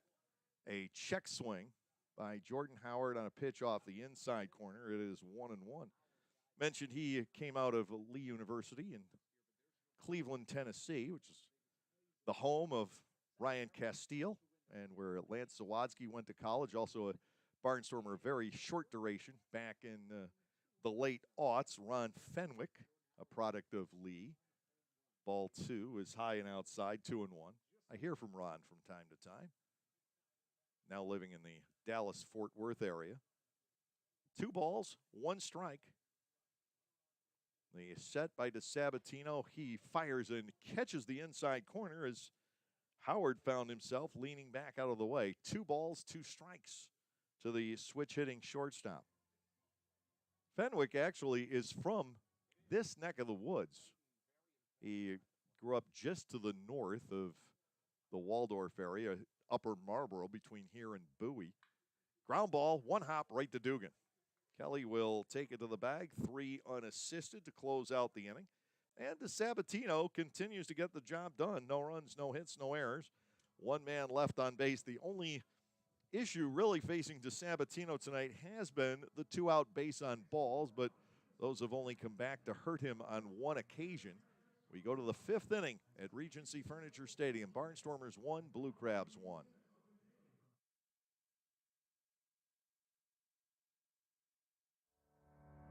Are you sick and tired of washers that don't use enough water or take 2 hours to clean and don't last more than a few years?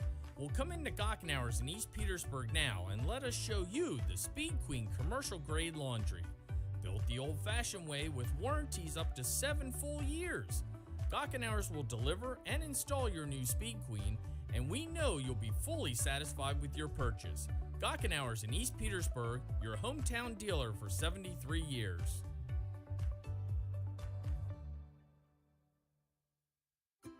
At Clipper Magazine Stadium, we have hot dogs and popcorn, peanuts, soda, and nachos. But what if, say, you are only 3 months old and mom wants to have a night out and watch the Barnstormers? Well, thanks to May Grant Obstetrics and Gynecology, the littlest of Stormer fans now have a place to go for dinner during the game. Tots can take mom to the Little Sluggers dugout behind Section 13 at the stadium for a comfortable private feeding experience. A brightly painted room with comfortable furniture and TVs tuned to the game, it is the perfect spot for baby and mom during a night at the ballpark. Knockoffs, copycats, imitators. They all share one thing in common. They always pale in comparison next to the true original. Just like the stylish and versatile Lexus RX. The crossover that paved the way for others. And it's still the best for one simple reason. Nothing else is as good as the original. See Bobby Rahal Lexus in Mechanicsburg or Lancaster County.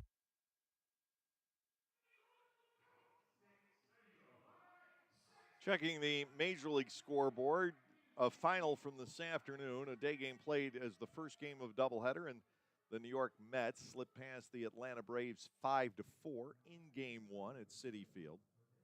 Game 2 is in the middle of the 5th inning, and the Mets lead again, this time 2-0 over the Braves. Ladarius Clark leads off the 5th in this 1-1 contest we have here. Thompson to the plate, and Clark looks at a ball outside and low. Ladarius has flied to left and to right so far. In the top of the 5th inning, Arizona up 2-0 over Miami. Strike to the outside corner, and Clark looks at a 1-ball, 1-strike count. Texas and the Phils deadlocked at 3. They're in the bottom of the 4th. Minnesota and Baltimore no score in the 4th inning. Breaking ball turns low, and Ladarius has a 2-ball and 1-strike advantage. New York and the Blue Jays no score. The Yankees specifically in the Blue Jays no score. 4th inning. Boston up 1-0 over the Angels in the bottom of the 4th. Here is the pitch 2-1, and this is hit well the other way. Backtracking is Lee, and he will glide underneath to make the catch for out number 1. Clark hit that well, but it's just hanging out there in right field tonight. We saw that off of Collier's bat to start the 4th, maybe even more so off Crosby's bat for the final out in the third inning. One away, Melvin Mercedes will come to the plate. Another fly ball out behind Daryl Thompson. That makes it a total of 7 here tonight. Mercedes has reached base twice. He has singled and walked. The wind by Thompson, the pitch, and a strike taken on the outer third of the plate. It is 0-1. Game's just in the early stages. The White Sox lead the Cubs 1-0 in the top of the second. Fouled off. Mercedes trailing 0-2 here. Seattle and Houston just getting started. Same story, Cincinnati at Milwaukee, St. Louis at Kansas City. The Washington Nationals play the Rockies, and Tampa Bay at Oakland, San Francisco at the Dodgers later. Ground ball right side. Going for that is the second baseman, Silva. He'll throw to Thompson, and Thompson's foot is pulled off the base as Mercedes reaches safely. Ruby Silva, a long way to go into the hole on the right side. He's been magnificent going there in the ball game tonight. And Thompson scurrying to get the first base. He handled the throw, but was not on the bag at the same time. He had actually gone past the bag at that point.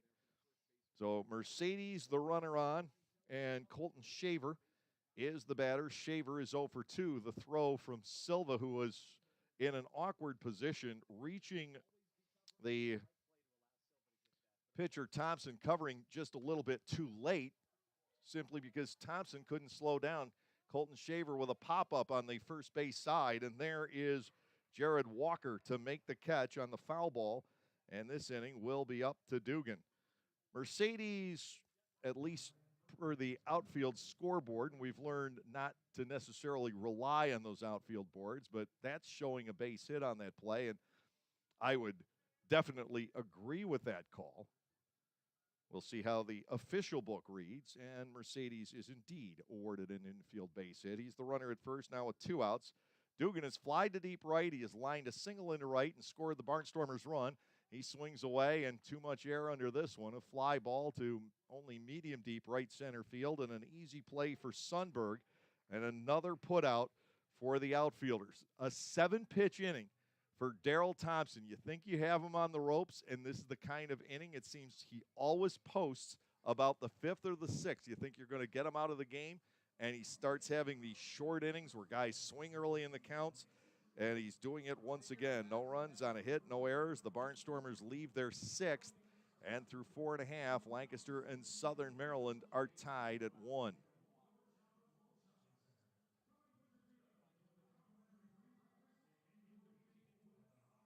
Localflavor.com, local flavor. Localflavor.com, local flavor. Excuse me, are you saying localflavor.com? Oh, yeah, it's where I save big bucks on all kinds of things. Home improvement projects, dining out, family fun, electronics, jewelry, clothing. I even bought my wife a fancy spa package for half price. Half price? Yep, you know all the deals you find in Clipper Magazine. I love Clipper Magazine. Well, they're all on localflavor.com too. And you can get them right on your phone thanks to localflavor.com's mobile app. Here, take a look. Well, this app is amazing. Look at all these restaurants, amusement parks, car washes, fitness centers. This is worth sharing about. Exactly. Localflavor.com online, the Local Flavor mobile app, and Clipper Magazine together. It's like a triple play. Do the cheer again. I'm in. Localflavor.com, local flavor. Come on, everybody! Localflavor.com, local flavor. Localflavor.com, local flavor.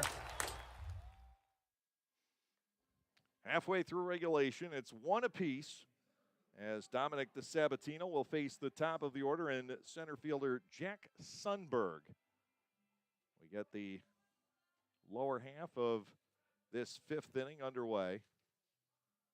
Lancaster Barnstormers with now a total of 6 hits off of Thompson, only 2 for Southern Maryland. Sundberg has struck out looking twice. DeSabatino to the plate, and he misses wide as Sundberg displays bunt.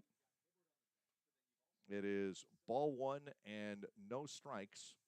The count to Jack Sundberg.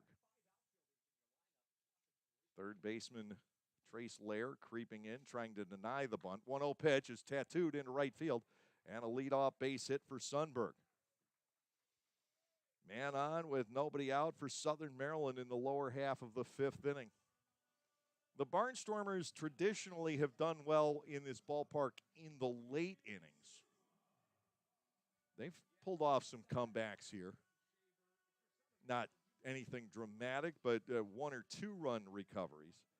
Now Sundberg is on. He is 6 for 6 stealing bases already this year. He's been on base a lot. 15 walks for Sundberg, none tonight. 6 for 6 stealing, and watch for him to go. The batter is Ruby Silva in this 1-1 ball game, bottom half of the 5th inning. The Sabatino to the plate, and Silva swings away, driving this to left center field. Backtracking on this, and turning around is Felice. He's got the catch on the warning track. Silva trying to get one out to the fence in the alley. Anderson Felice got back there quickly to make the catch. 1 out, and now Jared Walker, the first baseman, steps in. He has walked twice. Sundberg back to first with 1 out in the inning, and I think now he may be an even bigger threat to take off. Ray Ortega is coaching third. Joe Walsh, the first base coach. Stan Clyburn operating his ball club from the third base dugout here at Regency Furniture Stadium. 1 out, 1 on as Walker stands in. DeSabatino comes to the set, and the offering, big swing and a miss by Walker. It is 0-1. That ball hit by Silva, I think, other nights, gets out of Regency Furniture Stadium, and we've seen a few. The Barnstormers have certainly hit a couple that looked a lot better than the end result, and that ball by Silva simply didn't travel, giving Felice the chance for the catch.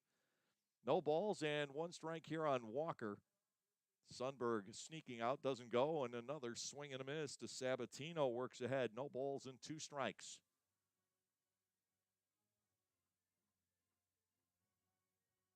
Southern Maryland has done everything well, stealing bases. This is a ball club that is 21 for 22. They had been hitting .295 as a team, while opponents hitting only .215. Currently on an 8-game winning streak. There'll be a new franchise record if they win tonight. Inside, Walker spun around. The pitch somehow missing him. And it's ball 1, 2 strikes. They had outscored the opposition by a whopping margin of 84-39. But it's looking early like there are some levels of talent that are fairly far flung in this league. Ball is outside and low, 2-2, and you're always going to see that. But there are some guys who are really high-quality Atlantic League players, but you tend to have a little bit more of a drop-off. And again, it's because of what has happened in the changes in affiliated baseball over the past couple of years. Throw to first base, diving back in is Sundberg. He just got back in, too. 2 balls and 2 strikes, but with these affiliated teams holding on to 35 players or so, even if they only have 28 active, it has thinned out the availability here in the Atlantic League, and then you add 2 expansion teams. 2 balls, 2 strikes with 1 out and 1 on here in the 5th inning. And what it does is it leads to these lopsided contests. This is a close one. The Barnstormers, 7 of their first 10 games have been routs one way or the other. 2 balls, 2 strikes. The runner goes, and the pitch is hit a ton out to right center field. This, too, is going to hang up. Mark Zagunis is there, and Sundberg has to retreat. Now, that seems to be the ticket tonight. Just allow the ball to be hit in the air because it is dying out there. 2 gone, and here is Harris, who doubled home the Southern Maryland run back in the 3rd inning with a ball blistered inside the first base bag and down the line. And we'll see if, well, Kelly Dugan is holding Sundberg on. It would be interesting to see Harris without that man at first base and see if Dugan closes in toward the bag a little bit more. Mercedes hovering near straight away. There goes Sundberg. The pitch is inside. Shaver cannot get off a throw nearly in time. And Sundberg makes it a perfect 7 for 7. The Barnstormers have caught a couple of runners leaving too early, but the catchers have not been able to gun a guy down yet. 1 ball and no strike. Shaver had no chance on that pitch. Not where it was. He had to field it to his left and reverse his body to try and get off the throw. Sundberg had a great start. Runner in scoring position, a ball and no strikes on David Harris, trying to pick up his second run of the night. To Sabatino to the set. The pitch cut on and missed. It's 1-1. We were talking about Moneyball earlier and how Bill James believed basically sacrifice bunts and stolen bases were stupid, and just went against all of the statistical analysis, and the A's picked up on that under Billy Beane. And I think in generality it's true, but I don't believe in absolutes. I think there are times stolen bases keep the other team honest. They keep the pitcher honest. They give the pitcher something to think about. Fastball high and inside, and it's 1-2 on Harris. I think it's part of the psychological strategy of the game. Sacrifice bunts, while as a rule I don't believe in them, and I never believed in them with a runner at second base, but I think there are times, given who's at the plate and the situation in a game, that it makes sense. Fouled back, Harris taking a big rip at the 1-2 fastball from DeSabatino. 1-1, bottom of the 5th inning here. But even with the runner at second base, again, not absolutes. If you got a weak number 9 hitter up and the winning run at second base with nobody out in the bottom of the 9th or an extra inning, and that guy is that weaker hitter but a fairly good bat handler, yeah, have him get the bunt down. Get that winning run 90 feet away, even if it brings about an intentional walk. 1-2 here. DeSabatino comes set. The pitch, a breaking ball, yanked on the ground to the shortstop. Hoover will field, take his time to get rid of it, but he's got Harris 6-3. And DeSabatino, with some long outs here in the bottom of the 5th, is able to strand the leadoff base hit at second. No runs, that 1 hit, no errors, and 1 runner left on base. At the end of 5, we still have a pretty good game in progress tonight. The Barnstormers won and Southern Maryland won. There is a weekend in July where the baseball world revolves around a village in upstate New York. Baseball Hall of Fame Induction Weekend in Cooperstown is an unforgettable experience full of family-friendly activities and priceless moments. Make your plans today for July 22nd through 25th for the induction of Bud Fowler, Gil Hodges, Jim Cott, Minnie Minoso, Tony Oliva, Buck O'Neill, and David Ortiz as the class of 2022. Visit baseballhall.org today for the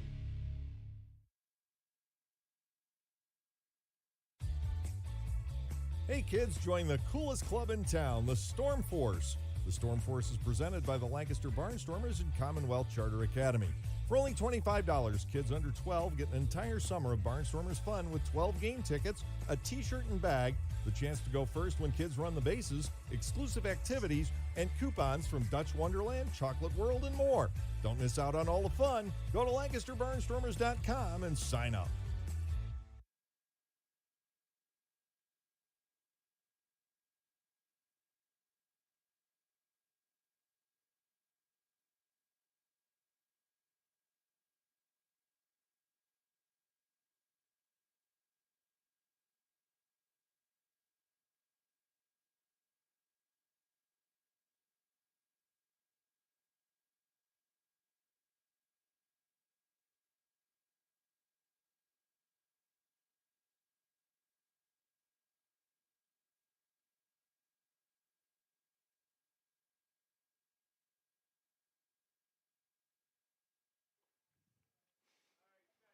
Sixth inning of baseball tonight at Regency Furniture Stadium. Tied at 1. Daryl Thompson remains on the hill. Andretti Cordero, Mark Zagunis, and then Anderson Felice for the Barnstormers.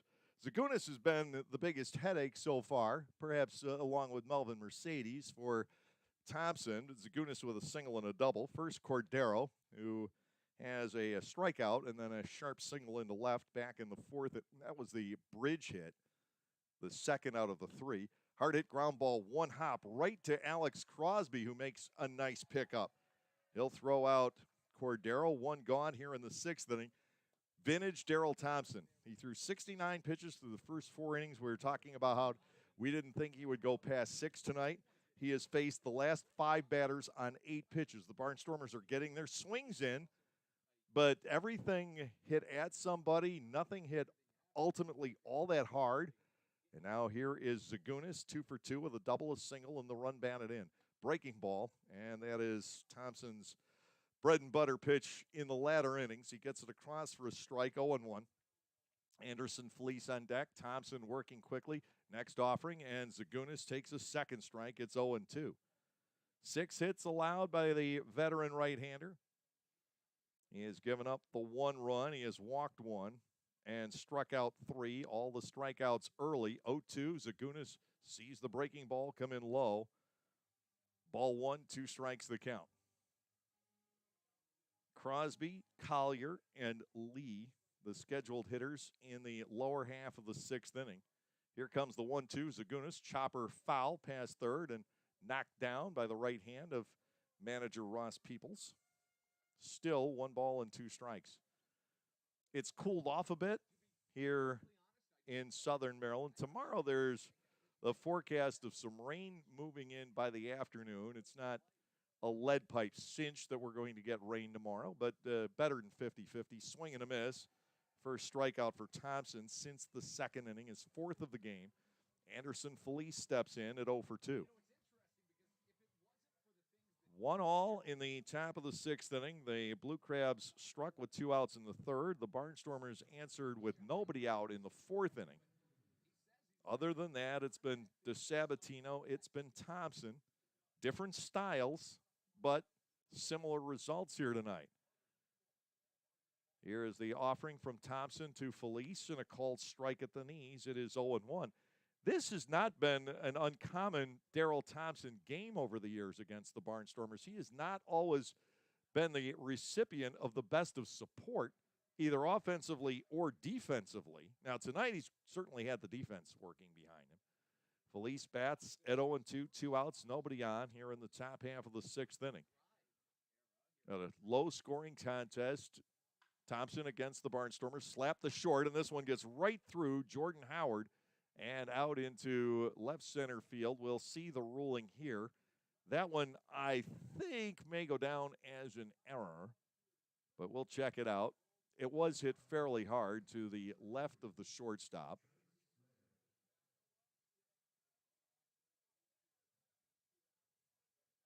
The Barnstormers with a 2-out runner on. Here's Trace Lair. He's hit some balls hard foul. 0 for 2 officially in the ball game tonight. Thompson comes to the set and a trace. It is fouled to the left and out of play. No balls and a strike. Well, it goes down as a base hit for Anderson Felice. I am harsh and judgmental. 0-1. I knew that it could. It was hit pretty hard. Howard stumbling toward it. Inside and low. Lair batting at 1 ball and 1 strike. Well, this could be Thompson's last inning, but still nobody warming up in the bullpen for Southern Maryland. And DeSabatino has to be coming toward the end tonight as well. To Trace Lair, driven foul out of play over the third base seats. Trace will have to fight from behind. 90 pitches for DeSabatino through 5. And Thompson either 89 or 90. Yeah, that was his 90th. 1-2. Runner goes, and Lair pulls a base hit out to right, hit pretty softly. Sprinting around toward third is Felice. He will stop there. Lair has a single, and Jake Hoover has a chance. First and third with 2 gone. Hoover, 0 for 2 tonight, will step in. A chance as he had back in the 4th inning with a runner in scoring position, trying to put the Barnstormers into the lead. That is 8 hits now for Lancaster off of Thompson. There is no way you can complain about the way the Barnstormers have handled this right-hander here tonight. They've gotten good swings in. They've been on him pretty well all night long. A lot of flyouts have died. The same is true with the Blue Crabs off of DeSabatino. The ball really doesn't seem to be carrying all that well this evening. Thompson to Hoover, and Jake will take a strike at the top of the zone. It is 0-1. Felice at third, Lair at first, with 2 outs here in the 6th inning. Cordero and Zagunis went down fairly easily. Felice and Lair with the singles. And to Hoover, 0-1. He takes the breaking ball onto the inside corner, strike 2. Thompson trying to weave his way out of another jam. He has been in some trouble here tonight. The Barnstormers at this stage, 1 for 7 with runners in scoring position in tonight's contest. Meanwhile, 1 out of 3 for Southern Maryland. 0-2 to Hoover. The pitch, Jake swings and tags this to center field. Scampering back on it and making the leaping catch is Jack Sundberg for the final out. Hoover almost got it over the head of the center fielder, and it would have been off to the races and at least 2 Barnstormers runs. Instead, no runs, 2 hits with no errors, 2 runners left on base. We'll go to the bottom half of the 6th. The Barnstormers and the Blue Crabs remain in a 1-1 tie.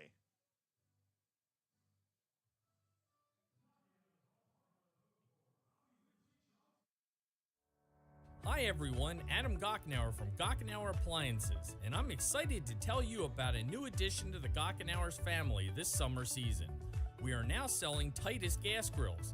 Titus gas grills gives you a high quality, all stainless steel grill at an affordable price, and the best thing is you can assemble it yourself in just 5 minutes. That's right, 5 minutes. Stop by to see this great grill now and mention this ad to receive a free gas grill cover with your Titus grill purchase. Gochenauers in East Petersburg.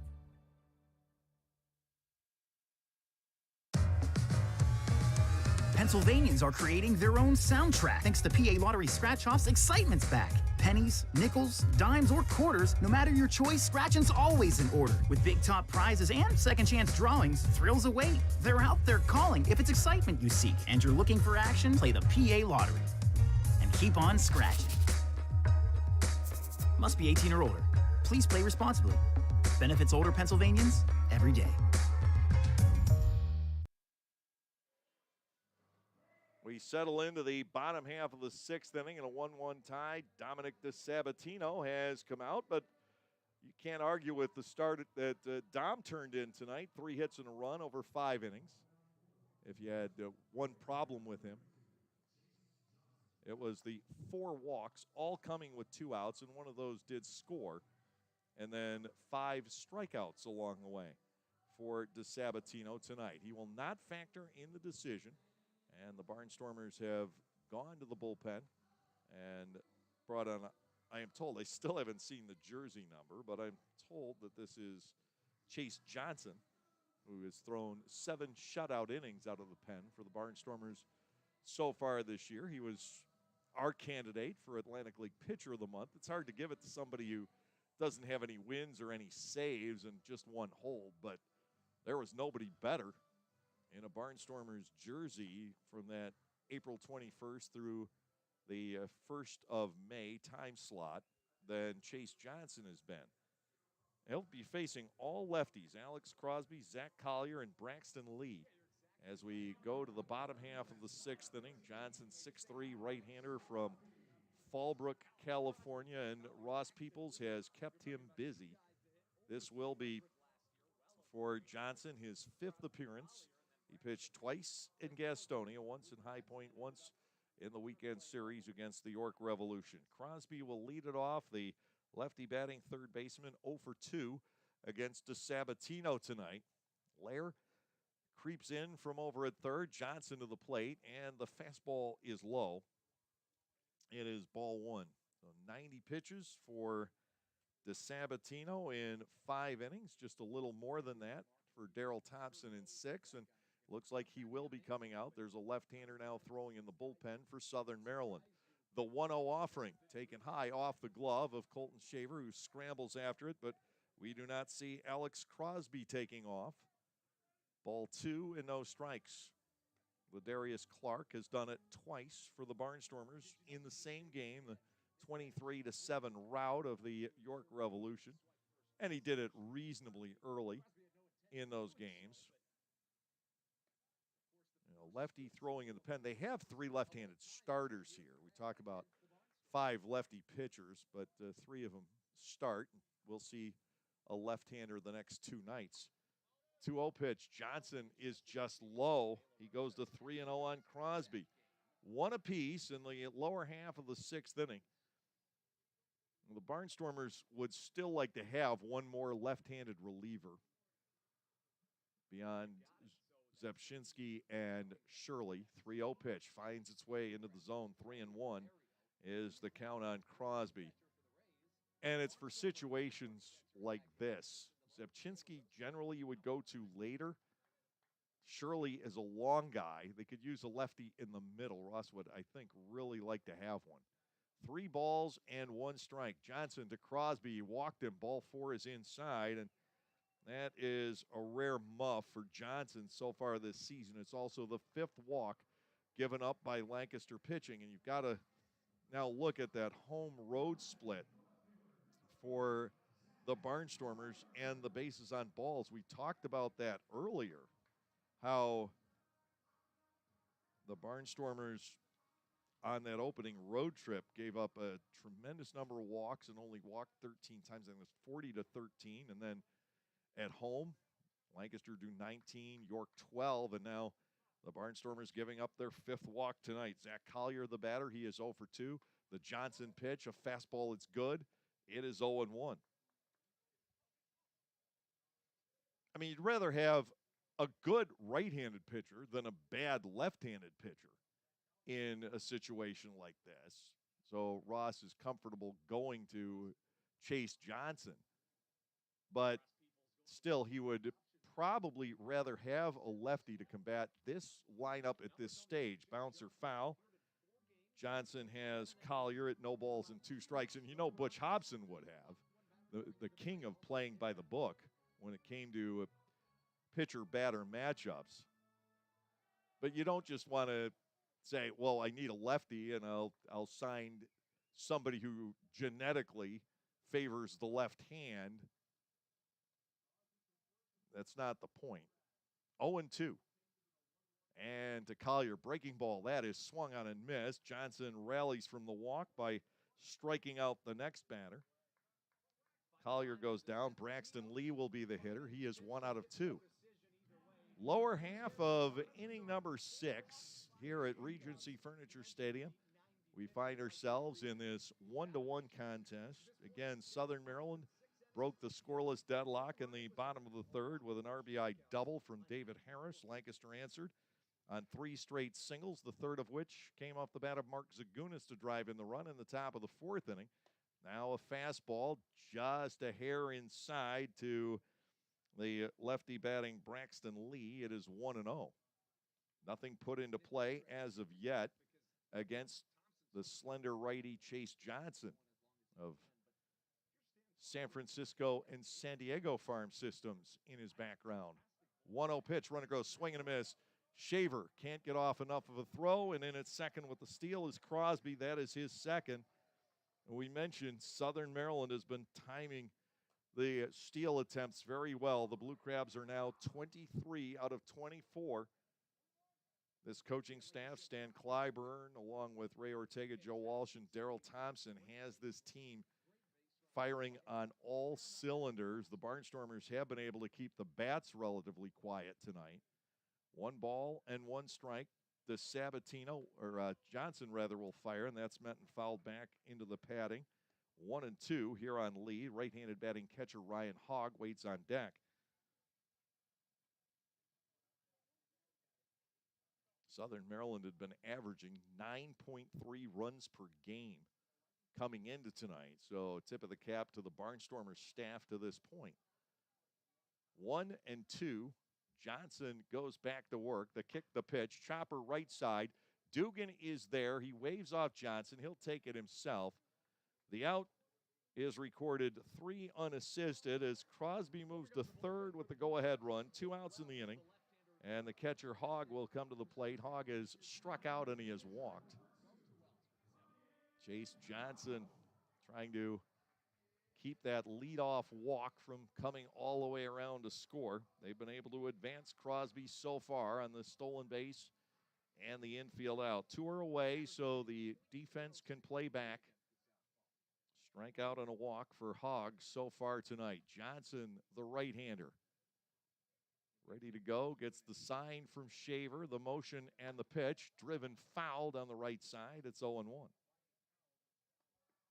Hogg, the first right-handed hitter that Johnson has had the opportunity to face. It is another walk from Barnstormer's pitcher, the first batter faced. And over the past couple of years, that statistic has been a little bit troubling. No balls, one strike here. Johnson needs an out. Smashed, dug up, knocked down anyway by Dugan. He'll take it himself. Kelly handcuffed. That was awfully hot to handle off the bat of Ryan Hogg, but Dugan got behind it, kept the ball in front, and then he and Johnson had a moment of indecision, but the ball was hit so hard there was time to convert the out. 3 unassisted. Johnson's through the inning. No runs, no hits, no errors. And the Blue Crabs leave their 7th runner on base. The Barnstormers have stranded 8. Neither club can get the runs home tonight, and will go to the 7th still in the 1-1 tie. It's no longer about answering the most emails or pulling the most all-nighters. It's about prioritizing what's most important. Hey Lexus, give me directions to Eagles Peak Hiking Trail. Calculating route. That's why the Lexus NX has an interface engineered to understand you, and an available 14-inch touchscreen that's simpler and more intuitive. The Lexus NX.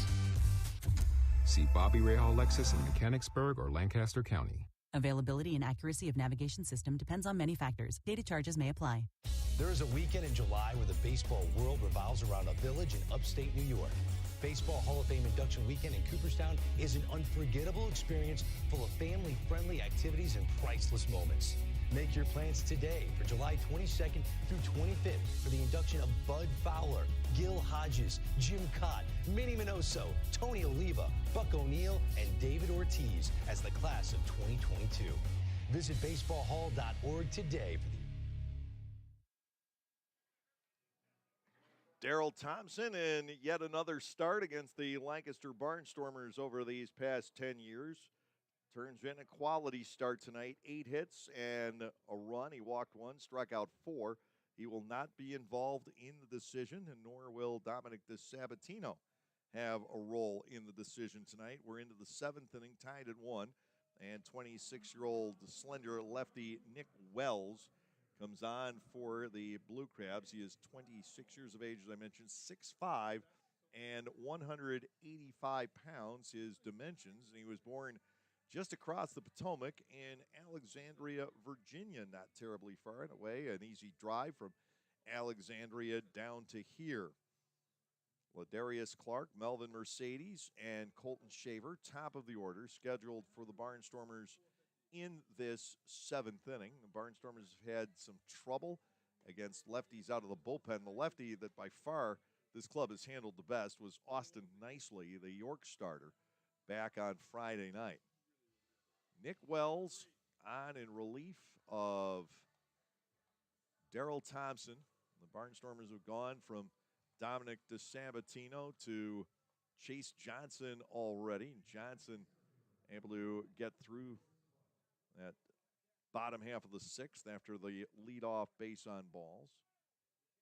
Now here is Ladarius Clark 0 for 3 and probably about 800 feet worth of fly ball on those 3 swings.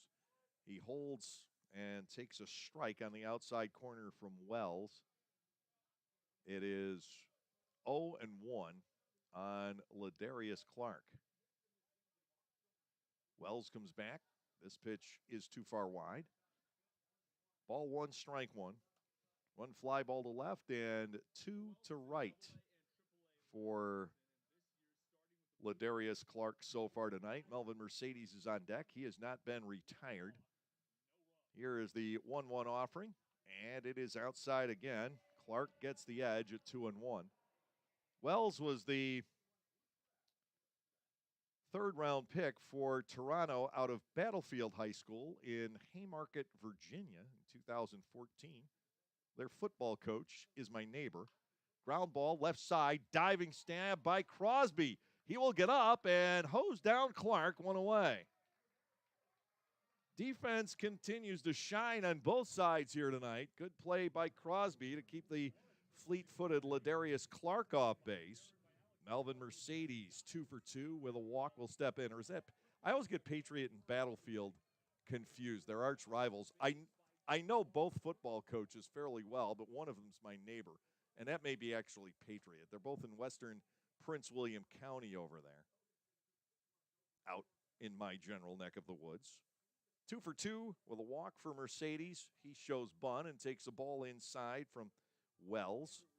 It is 1-0. Nick Wells got to AAA Rochester last year in the Nationals organization, 22 appearances. He's been with Toronto, Seattle, and Washington over time. 1 ball, no strikes. And the delivery to Mercedes, lifted toward right center field. Galloping over is Sundberg for the catch. It is 2 up and 2 down, and not much has changed. The putouts for the Southern Maryland outfielders continue. That is number 10 along the way tonight. The Barnstormers outfielders have been involved in this game too. They've caught 5. Here is Colton Shaver, 0 for 3. Shaver has gotten underneath everything tonight. Could be his last chance to extend the hitting streak to 8 games. He looks at a strike from Wells. It is 0-1. Kelly Dugan waits on deck. Kelly hitting the ball well. It doesn't matter which hand the ball comes out of. Into the dirt and make it 1 ball, 1 strike. 8 hits for the Barnstormers. And no errors. They've left 8, 1 run, 3 hits, no errors. The Blue Crabs have left 7. Very well played baseball game here tonight. This is what you want to see. There has been action. It's not been at all dull. 1-1 pitch. Ball 2, missing low. Shaver gains the edge, 2-1. I would imagine on at least 1 pitch here, you're going to see Colton Shaver try to pull a ball toward that left field deck. If he squares something up, I don't care, dead air currents or not, it's going to go. And you may see him give it a shot with 2 outs and the bases empty. 2-1, Wells fires. It is outside, and he is, of course, trying to prevent the stocky Colton Shaver from doing just that. These guys can read a stat sheet. They know what Colton's capable of doing. 3-1 with 2 outs, nobody on base. Dugan waiting on deck. The left fielder Collier is surprisingly shallow here against Colton Shaver. The 3-1 pitch, he turns on it and screams it foul toward the Southern Maryland bullpen bench and all the red-jacketed Blue Crabs.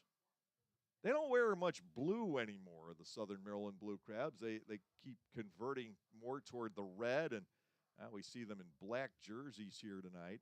They'll break out powder blue every now and then. 3 balls, 2 strikes to Colton Shaver. Pitch of decision coming up here in the top of the 7th inning. We're deadlocked at 1 here at Regency Furniture Stadium. The pitch is bounced, and Shaver will pick up just the 2nd walk drawn by the Barnstormers in the game tonight.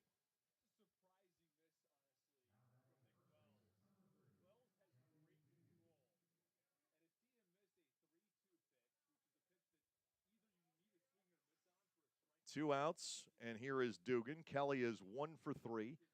He singled and scored back in the 4th inning. Shaver inching his way off first, and Dugan rips that, and a base hit into right field, his 2nd of the game. Shaver is going to turn and put on the brakes, and he was fortunate that the throw from Braxton Lee was over the reach of Ruby Silva. Not Silva, but rather Jordan Howard. If he had been able to bring that one down, he would have been in trouble, Colton Shaver. Dugan with the base hit. It's his 2nd. And now Andretti Cordero, who has just 1 base hit off a lefty so far on the season, is going to try and get the Barnstormers into the lead. No timeout charge there as Wells and Hogg huddle up briefly to discuss signals. So now it is up to Cordero here in the 7th inning. 1 out of 3 for Andretti Cordero so far tonight. At just 1 out of 11 against left-handed pitching coming into tonight's ball game. Shaver at second, Dugan the runner at first. Wells to Cordero, and Andretti has to dance out of the way. It's ball 1 and no strikes. Mark Zagunis, the right fielder, waits on deck. Well, the Barnstormers keep adding the hits. They've got 9 so far in the contest through 6 2/3 innings, but they need to get somebody across here. Cordero looks at ball 2. This one perhaps outside, but clearly low, and it's 2 balls and nothing.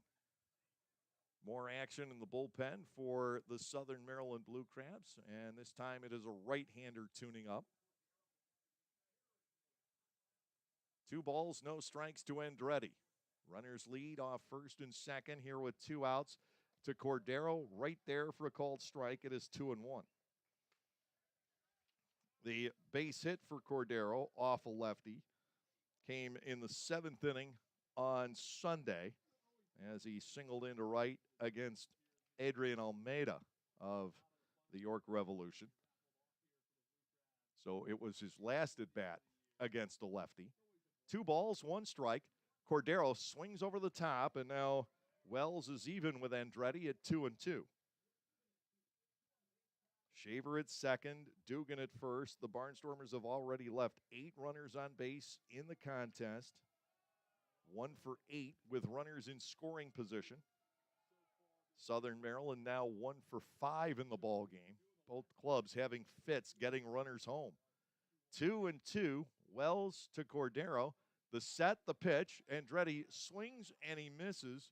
The pitch is dropped momentarily by Hogg, but an easy throw to first to complete the inning. 2-3 on the conversion, and the Barnstormers leave 2 more with 1 hit and 1 walk. It is time for the 7th inning stretch here at Southern Maryland as the Barnstormers and the Blue Crabs stay tied at 1. Localflavor.com, local flavor. Localflavor.com, local flavor. Excuse me, are you saying localflavor.com? Oh, yeah, it's where I save big bucks on all kinds of things. Home improvement projects, dining out, family fun, electronics, jewelry, clothing. I even bought my wife a fancy spa package for half price. Half price? Yep, you know all the deals you find in Clipper Magazine. I love Clipper Magazine. Well, they're all on localflavor.com too. And you can get them right on your phone thanks to localflavor.com's mobile app. Here, take a look.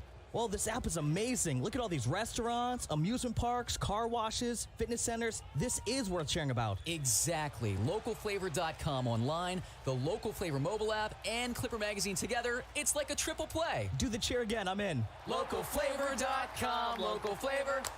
Come on, everybody! Localflavor.com, local flavor.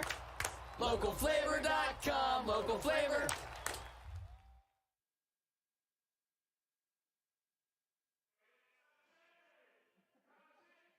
Chase Johnson out for his 2nd inning of work tonight. He gets the 9 1-2 hitters, Howard, then Sundberg and Silva.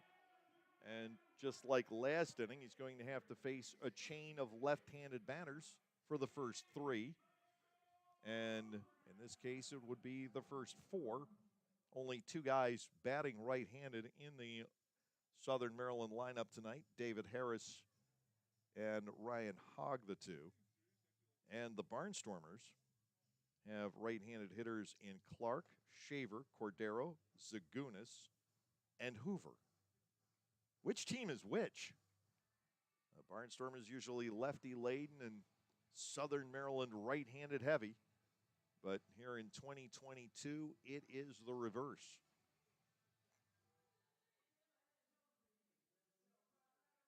Chase Johnson finishes his warm-up throws. That I mentioned last year especially when the Barnstormers, most of their attack, with the exception maybe of Ladarius, was from the left side of the plate. That's certainly with Dugan and Gindel and Galen and that crew. That the Barnstormers have never made the playoffs without a really big, dominating right-handed hitter. And they're hoping that they may have found that in either Shaver or Cordero or perhaps the combination of the two. Here's Howard. The shortstop is 0 for 2 in the ball game tonight. Johnson fires, and that is fouled away. It is no balls and 1 strike to the shortstop, Jordan Howard. Jack Sundberg, the center fielder, on deck. Nice start for Dominic DeSabatino tonight. 3 hits in a run over 5 innings. Johnson has thrown 1 shutout inning so far. Up and away, and it's a 1-ball, 1-strike count to Howard, the native of Georgia. There are a few Georgia natives and a few Virginia natives scattered around this Southern Maryland club. Virginia making a lot of sense. 1 ball, 1 strike. Fastball is high, 2-1. When you're down here, you're closer to Virginia in a lot of cases than you are to the rest of Maryland. It's closer, for example, to National Airport, which is in Arlington, Virginia, Reagan National, than you are to BWI. 2 balls and a strike to Jordan Howard. Johnson connects with the inside corner on a heater. It's 2-2. Howard not necessarily pleased by the call. The count levels at 2 balls and 2 strikes. Right-hander still warming up in the Southern Maryland bullpen. They haven't been able to pick up a number down there in the shadows. Johnson has thrown as many as 3 in a game for the Barnstormers. In for his 2nd inning of work now. The 2-2. Howard swings and misses. And for Chase Johnson, strikeout number 2 here tonight. 1 out in the 7th inning, and it'll bring on Jack Sundberg, who is 1 for 3. He was caught looking twice by DeSabatino and then took Dom into right field for a base hit his 3rd time up.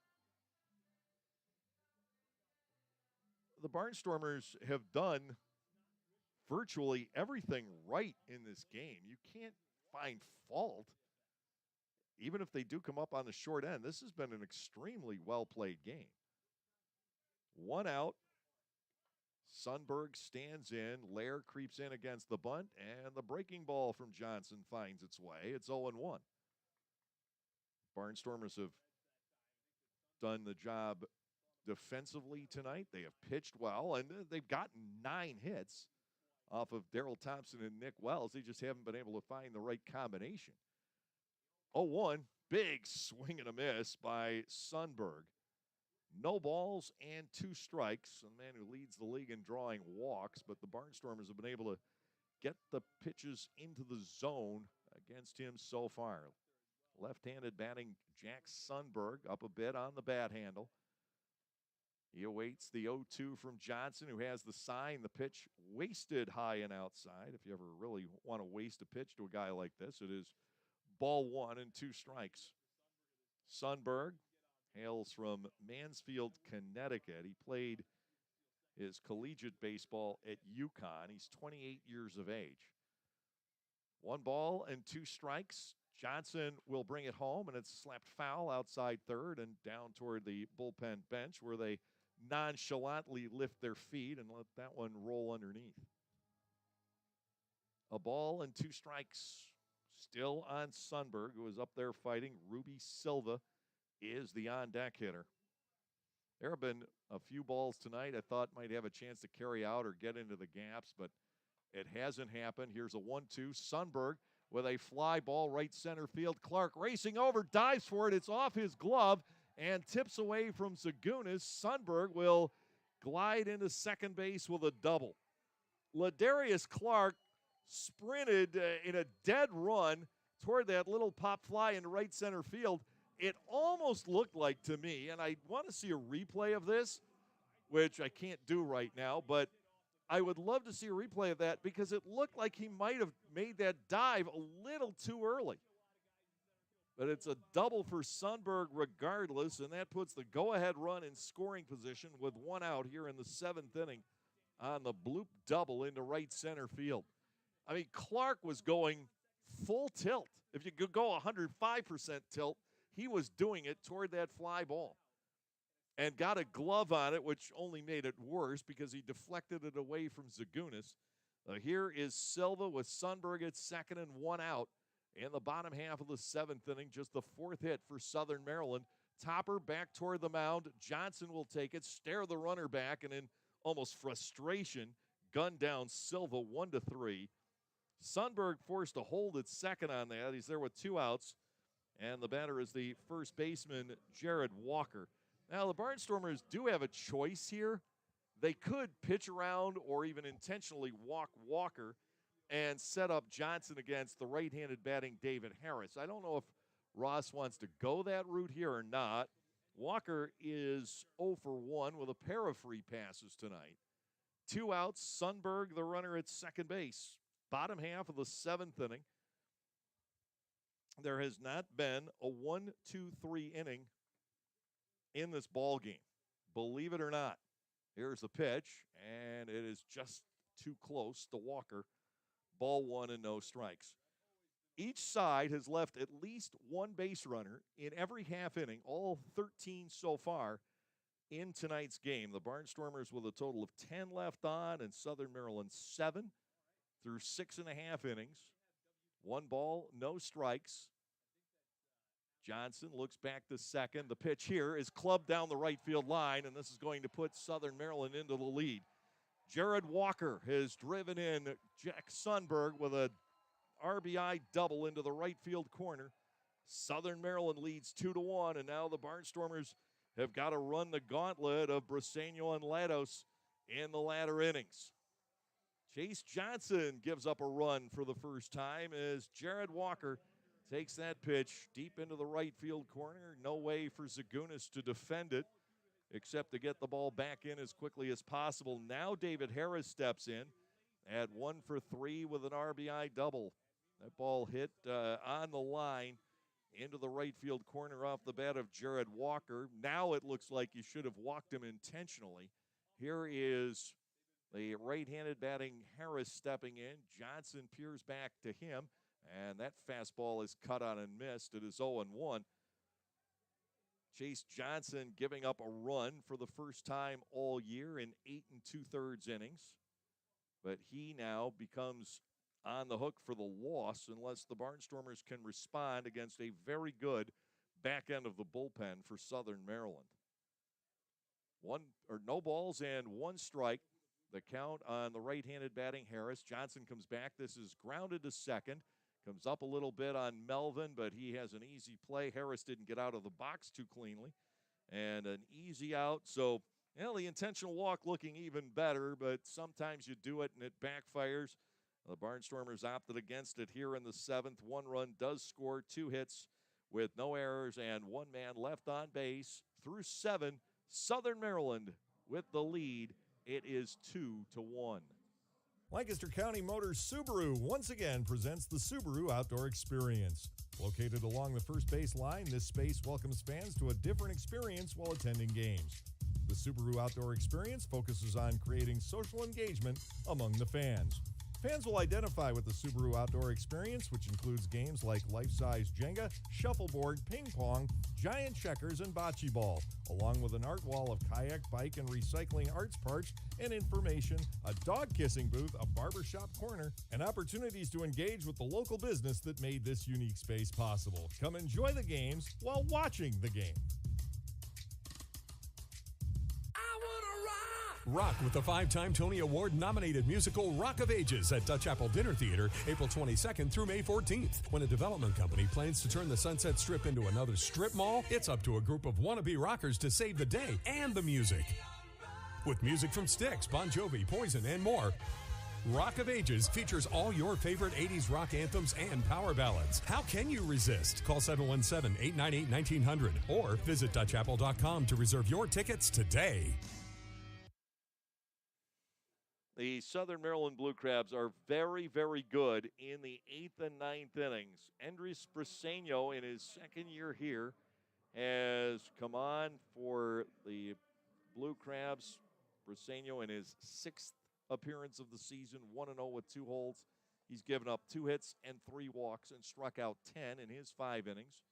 And after Briseño, you get to Matt Latos, who lost out on Closer of the Year honors to Scott Schumann in 2021, but Latos hasn't been touched so far this season. The left-hander Nick Wells is in position for the win. Wells getting through the 7th inning on 1 hit, 1 walk, and he struck out 1. The difference in the ball game tonight, that second hit with a runner in scoring position. As a matter of fact, 2 RBI doubles for the Southern Maryland Blue Crabs in the game. The Barnstormers have 1 two-base hit. That was Zagunis to left in the 2nd inning. They scored their run on a single, but they have been lacking in the runners in scoring position department tonight, being just 1 out of 9. And as a result, they now trail by the score of 2-1 in what has really been a whale of a baseball game. This is the type of game that the founding fathers of baseball and even the current heads of baseball really want to envision as the sport goes forward. It's been a lot of excitement. There have been some walks and some strikeouts, maybe more than you'd want. 7 walks and 12 strikeouts in this game through 7 innings. But it's not extreme. The ball has been in play. We've had a fairly quick pace for most of the game tonight, and there's always been drama. As I said, there hasn't been a 1-2-3 inning yet through 7. Zagunis, Felice, and Lair scheduled to face Briseño as we advance into the top half of the 8th inning. And the Barnstormers need a run here. Andres Briseño and Matt Latos, a good part of the success for the Blue Crabs last year and at the outset of this season. The Venezuela native delivers, and he is low to Mark Zagunis. 2 out of 3 with an RBI tonight for Mark. Briseño last year 5-3 with a 1.87 earned run average. He pitched for Mark Johnson in the Tiger organization, fouled back, and Zagunis bats at a ball and a strike. He was part of the West Michigan team in 2018. I'm fairly certain Mark was there. 4-2 with a 4.5 ERA. He never got out of A ball in that Tiger system, but found himself a star in the Atlantic League. His numbers last year were garish. 38 hits, 12 earned runs in 57 2/3 innings, 23 walks, 77 strikeouts. Breaking ball, that is a called strike on Zagunis. The plate umpire, Jim Clayton, overplayed that one a little bit because it was just strike 2. And Mr. Clayton, I think, here after 9 o'clock in the evening, lost count. 1 ball and 2 strikes. And to Zagunis, it's driven foul to the right side and out of play. Still 1-2. I was wondering if I had lost count based on Clayton's strike 3 emphasis down there. But Mark knew what it was. He didn't wander off. 1 ball, 2 strikes. Anderson Felice, Trace Lair, and then Jake Hoover. If anybody should be on base, Russ has pinch hitting options. 1 ball and 2 strikes. Here is the delivery, and it is low. Mark Zagunis is alive. 2 balls and 2 strikes. The Barnstormers down by a run in the top half of the 8th inning in what has been an extremely well-played game here tonight. In the opener of this 3-game series, I said the Barnstormers needed to come in here and I felt take 2 out of 3. Well, you don't win all that often when you face Daryl Thompson. Swung on and missed against a fastball. Zagunis strikes out. That is 1 gone here in the 8th inning. Anderson Felice now coming to the plate. So Ross Peoples does have options. Connor Lean, a right-handed batter. Anthony Peroni and Devon Torrance on his bench here tonight. And who you would use could depend on the circumstances. Anderson Felice will step in. He's 1 for 3. I think if you're going to have a batter to maybe lead off the 9th inning, if it turns out that way to bat for Hoover, it would be Lean, who's got the power. To Felice, it is fouled back into the screen. It looked like Anderson got a good cut in there, but fouled it back. Felice tonight is 1 out of 3.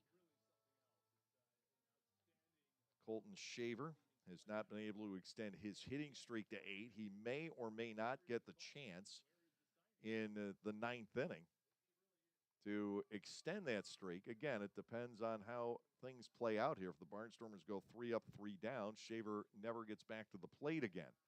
0-1 to Anderson Felice, who goes after the next fastball, swinging and missing. It's 0-2. And you wonder how somebody like Endrys Briseño, and this will be the mystery of the Atlantic League, and maybe always will be a mystery. It's probably meant to be a mystery. But how does Endrys Briseño not attract somebody's attention? That puzzles me. Native of Venezuela deals 0-2, and Felice takes a breaking ball for strike 3. I mean, he has just dissected two hitters here in the top half of the eighth inning. He did it all year last year. Once or twice, I think the Barnstormers got to Briseño, as I recall, and they got to Lados once or twice last year. But generally, you get to these two and Southern Maryland in the lead, it's lights out. Trace Lair comes to the plate. He is 1 for 3 in this game. He has struck out. He has smashed into a 3-4-1 ground out on which Ruby Silva showed some great hustle. Now to Trace, a swing and a miss. It is 0-1. Briseño out there gets very similar results to Scott Schumann. And a guy you certainly could see in a closing role if Matt Lados were to move on and Briseño still be here, just as Schumann has done as a Barnstormer. Swung on and missed. And to Lair, it is no balls and 2 strikes. Hoover, Clark, and Mercedes would be the scheduled hitters in the 9th if Lair can't dig out of the 0-2 hole on this turn at the plate. 0-2, he gets a piece to stay alive. Still no balls and 2 strikes. The third baseman, Crosby, is guarding the line, as is the first baseman, Walker. Southern Maryland with the 2-out RBI double by Jared Walker, taking the lead in the bottom of the 7th inning. It is 2-1. This game has been a jewel, but you'd love to see the Barnstormers pull it out. 0-2 pitch, missing. The breaking ball is low, and Lair sticks around at 1 ball and 2 strikes. Trace hit a home run in a spring training game, in fact, against Southern Maryland at Clipper Magazine Stadium, but not a guy that you would expect to crunch a bunch of them. He's just a solid utility player, good glove, can spray the ball around. 1 ball, 2 strikes to him here. Briseño will come to the plate, and Lair takes that up the middle for a 2-out single. A great at bat for Trace. He has the 2-hit game tonight. The Barnstormers now a 10. But in all of this, here is what has plagued the Barnstormers tonight. Only once in the 8 innings of this ball game have the Barnstormers gotten the leadoff man on. They haven't gone down 1-2-3. They've had runners everywhere. The inning they got the leadoff man on, they scored. And that is such a part of the game of baseball, is getting that first guy on base, putting the pressure on the defense, and, of course, you got more room to work with. Here is Jake Hoover, 0 for 3. He's hit a couple balls pretty deep tonight, but can't clear the outfielders. Lair leads off first base. The set, Briseño to the plate, starts off Hoover with a breaking pitch, and that's a dandy at the knees for strike 1. Southern Maryland has scored 2 runs without getting the leadoff man on in those particular innings. A 2-out walk in the 3rd and a 1-out bloop double in the 7th. And those were the runners that scored. 0-1, the count to Hoover, and the pitch. Jake looks at a fastball and is down against Briseño. No balls and 2 strikes. Barnstormers down by 1 in the top of the 8th. Crosby, Collier, and Lee scheduled in the bottom half of the 8th inning. Barnstormers have dropped a couple of 1-run contests on the road already this season. That bounces, and a nice stop by Hogg, who came to Southern Maryland from the Chicago Dogs, and Butch Hobson, who sent Ryan Hogg to Stan after Joe DeLuca, who was the star catcher for Southern Maryland in 2021, had his contract purchased just prior to the start of spring training. 1 ball and 2 strikes. Hoover checks. Did he go? He did not, says Tim Detweiler. 2-2 on the shortstop.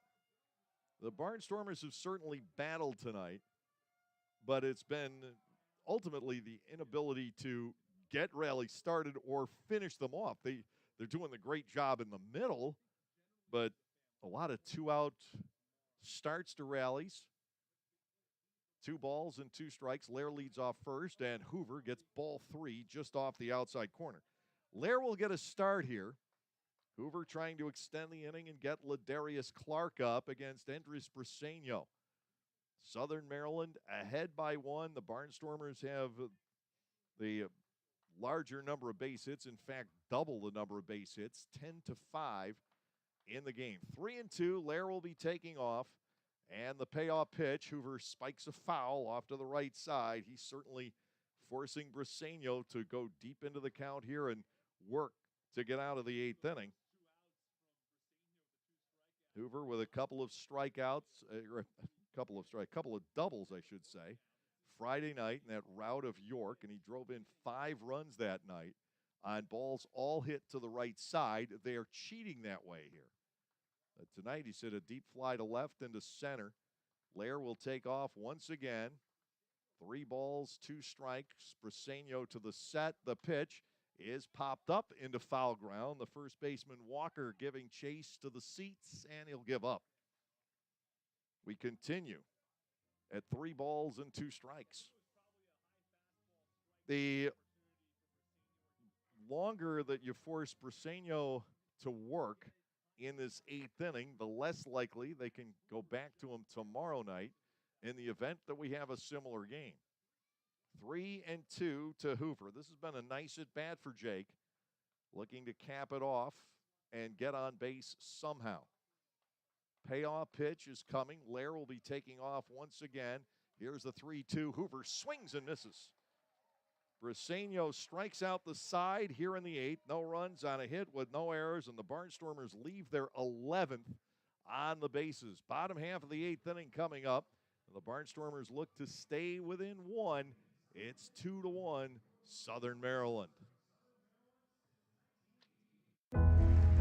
Celebrate the history of our national pastime at the National Baseball Hall of Fame and Museum in Cooperstown. See priceless treasures that will bring your baseball memories to life. Connect with events that have shaped and changed the game and our country. Our stories to tell, your memories to share. Plan your family visit today at baseballhall.org. See you in Cooperstown, where the journey becomes legend. They say to truly understand someone, you must walk a mile in their shoes. Well, at Lexus, we designed the ES with you in mind every step of the way. From class-leading legroom in the back to positioning the touchscreen 4 inches closer to you in the front. Everything in the Lexus ES, a direct reflection of you. See Bobby Rahal Lexus in Mechanicsburg or Lancaster County. 2022 ES versus 2021-2022 competitors. Information from manufacturers' websites as of 5/3/2021. For the youth of our area, the Barnstormers are offering a wide variety of camps throughout the summer to teach everyone some tips on baseball and softball. Camps are offered to kids as young as 4 and as old as 12. Some even involve the parents. They run from June 11th all the way through September 17th. For more information, go to LancasterBarnstormers.com and click on the Youth Baseball tab. All presented by Orthopedic Associates of Lancaster and Play It Again Sports.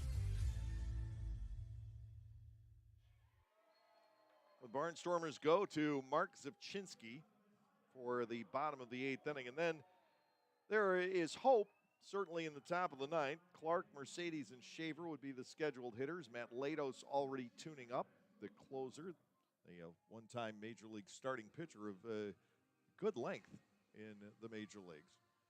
So it is Zipchinski on here in the 8th inning. Mark, no record so far this year. 4 appearances, 4 2/3 innings, 2 hits and a run. He has had trouble with walks. He has put 5 guys on, and that cost him when he pitched in the 8th inning against High Point last Tuesday night.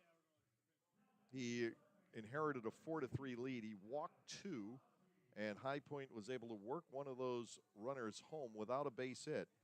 And he lost the lead, and High Point won that game in the 10th inning against Scott Schumann on a 2-out flare off the bat of Quincy Lattimore. Now here is Alex Crosby, 0 for 2 with a walk, facing the man who made a whole lot of money, facing left-handed batters. Bouncing ball to second. Mercedes with a bit of a high throw. He pulls Dugan off the bag. Well, that's a little bit of a mental error by Melvin there. He had time, and the throw just pulling Dugan off the bag. Kelly thought he got back down in time. And now the leadoff man is aboard, and another lefty batter, Zach Collier, will step in. Zepchinski was a guy who just made a living for a very long time coming in to face one left-handed batter. He was a Jesse Orozco type. Runner at first base with nobody out. Zepchinski to Collier. There's a bouncer back to the hill, knocked down by Zepp, and he'll have to take the out at first. No chance to turn two as Collier moves ahead. And this is what Zepchinski did all along against left-handed batters, is to get ground balls from them. And we've seen him give up some walks this year and come right back and get double plays to follow in his outing against York on Friday night in that lopsided opening night contest. He walked Melky Mesa, got Nelly Rodriguez to ground into a double play. He walked Carlos Franco, got Carlos Castro to ground into a double play. And he had the idea there, but could only knock the ball down on the comebacker. Now the third straight lefty, Braxton Lee, stands in, and he gets ball one from Zepchinski. Runner at second base, one out, bottom half of the eighth inning on the first Barnstormer error of the game. And it really wasn't egregious, but Melvin had time for the throw and just pulled Kelly off the bag ever so slightly. Hard hit ground ball again from a lefty, and Melvin's right there. That's two outs. Lee is retired 4-3 as Crosby moves to third. So that's 5 pitches thrown by Zepchinski. Maybe only 4. I may have sort of double tally marked one there. I'm trying to remember. That might only be 4 pitches that he's thrown. He's gotten 3 ground balls. But the deal is it's 2 outs, runner at third. Ryan Hogg, the catcher, a right-handed batter, stands in. 0 for 2 with a walk so far. Zepchinski looking to work out of this inning and set up the Barnstormers for the ninth, trailing by just 1. This ball, though, lined out to center. Clark coming on. He's right there to make the catch. Ladarius was not very deep against Ryan Hogg. Zepchinski tossing the ball to the plate, letting him hit it, and he's out of the 8th inning in a hurry. No runs, no hits, 1 error, and 1 man left on base. A little bit of a defensive miscue, so the Barnstormers cannot get through this game cleanly. And we will go to the 9th inning. Clark, Mercedes, and Shaver will be stepping in. The score is Southern Maryland 2 and Lancaster 1. This season offers a whole line of new items from Otto's Hospitality. Dig into the world-famous Nathan's Hot Dogs. Take a trip to Otto's Cantina for a walking taco or your favorite adult beverage. Enjoy a helmet of Otto's meatballs or a sausage with peppers from the Broken Bat Deck. For the sweet tooth, there are jumbo chocolate chip cookies, Skyline cotton candy, and ice cream novelties. Or simply snack on Emma's popcorn in a variety of exciting flavors. What a great way to savor your time at the ballpark, courtesy of Otto's. There is a weekend in July where the baseball world revolves around a village in upstate New York. Baseball Hall of Fame Induction Weekend in Cooperstown is an unforgettable experience full of family-friendly activities and priceless moments. Make your plans today for July 22nd through 25th for the induction of Bud Fowler, Gil Hodges, Jim Cott, Minnie Minoso, Tony Oliva, Buck O'Neill, and David Ortiz as the class of 2022. Visit baseballhall.org today for the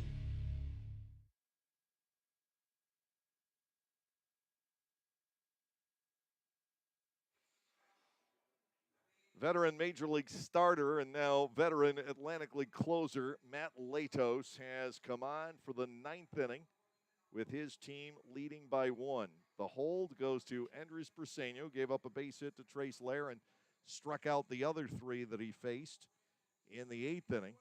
It'll be Clark, Mercedes, and Shaver to step in against Latos here in the top half of the 9th inning. The right-hander, born in Alexandria, Virginia, again, just on the other side of the Potomac River, 6'6", and 245 pounds, is Latos, now 34 years of age. He has given the Blue Crabs good work so far this year. 5 appearances, He has 3 saves in 3 tries, 4 in the third innings, 2 hits, no runs. He has walked 4, and he has struck out 3, and he has had trouble getting his innings started. In fact, in one of the games against Staten Island last week, he loaded the bases and then got a double play to hold on to a 1-0 victory. Facing Ladarius Clark to start off the 9th inning for the Barnstormers. Clark is 0 for 4 tonight. He's hit the ball reasonably well, but has not gotten anything to avoid a glove at this point in time. Latos is on. The Barnstormers need 1 here in the top half of the 9th inning. The Barnstormers scored 40 runs in the last 3 games. First pitch strike to Clark. It's 0-1. And it looked like Hogg may have helped Latos out there. Matt with 1 T. Latos, Latos. No balls, 1 strike. The motion. And to Ladarius, it is strike 2 over at the knees. Well, the Barnstormers needing to get something going. Again, their problem tonight has been not getting the leadoff man on, and on top of that, only having 1 hit with a runner in scoring position. They've gotten tons of runners on in between those. And to Clark, here's the 0-2. Ladarius pops this up. Racing over is the catcher Hogg, the first baseman Walker trying to get there as well. Neither one can.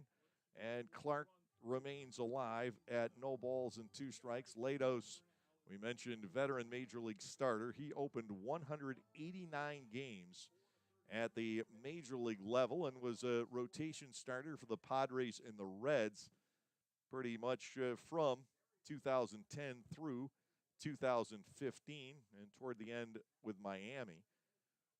Here comes the 0-2 again to Clark. He just fights it off. Ladarius is still in there at no balls and 2 strikes. Barnstormers trailing by 1, trying to avoid their 3rd 1-run loss of the season away from Clipper Magazine Stadium. They have not been able to pull anything out. They got oh so close with the rally at Gastonia. They just let one slip away at High Point.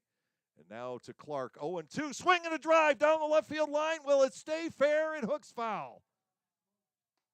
Clark continues to bat at 0-2. He hammered it, but he also had quite a bit of hook on that. It wouldn't straighten out for him, and it was foul at the end by a significant amount. Still 2 strikes to Ladarius Clark, who put a charge into the 0-2 offering from Latos, but it has happened for the Barnstormers so often tonight, the ball going foul. And now Clark lines this to center field. Will it get down? No. Coming in and staggering at the end is Sundberg, but he makes the catch. That kind of night for the Barnstormers batters, you can't take anything away from them. They've made good contact, but balls, when well hit, have gone foul or found gloves. 1 away. And here is Mercedes Melvin, 2 for 3 with a walk in the game tonight. That was a tremendous at-bat for Clark. Down 2 strikes, the ball hooking foul down the left field line, and then a liner caught by Sundberg charging in. With 1 out, here is Melvin. He swings and misses, goes down a strike. It is 0-1. The Barnstormers with just 2 outs left. Mercedes batting, Colton Shaver in the on-deck circle, and he can always tie one up with 1 swing. Fouled away. Latos is ahead of Mercedes at 0-2, and we've seen no sign whatsoever of the control problems that Latos has had in his first few appearances, although the walks have been pretty well scattered. He has not thrown a pitch out of the zone yet. And the Mercedes, here's the 0-2. It drops low, ball 1, 2 strikes. The lack of walks drawn by the Barnstormers on the road, and this is now game 8 away from home, 15 walks, fewer than 2 walks a game. It's been the opposing pitchers. It has not been the Barnstormers hitters being impatient. 1-2 now to Mercedes. The pitch is low and inside. Mercedes showing some patience here. It is 2-2. Colton Shaver waits on deck, and he will get the opportunity to extend his hitting streak to 8 games, but he's going to be looking to do more than that in this 9th inning tonight, especially if he's up there with 2 outs and the bases empty. 2-2 now on Mercedes. Here is the motion. And to Melvin, this is taken to the left side and hanging up nicely for Collier. 2 outs. 12 putouts in the game for the Southern Maryland outfielders on a night where the ball simply will not go. Shaver is the final hope for the Barnstormers. He is 0 for 3 with a walk, a strikeout, a fly out to center, a foul pop-up, and then the base on balls in the 7th inning against the reliever Nick Wells, who is in position to win this one. Southern Maryland in the lead by that one mere run, but right now that run looks huge. Here is the pitch to Colton. Popped up foul out of play off to the right. It is 0-1. Shaver has not left the ballpark since the Friday night game in the 9th inning at Gastonia back on April the 22nd. The 0-1 taken for a second strike. Lados in the zone consistently against the Barnstormers here in the 9th inning. He is not letting up against this Barnstormers club, which is now down to a final strike. That's lashed back off the glove of Lados. It'll be gobbled up by the shortstop Howard charging in, and it will end the ball game here tonight. The Barnstormers getting swings in, couldn't get anything through, nothing across in the top half of the 9th inning. Pretty much the story of the game here tonight. Lancaster out hits Southern Maryland, but in the end succumbs by the final score of 2-1. We'll be back to wrap this one up in just a moment.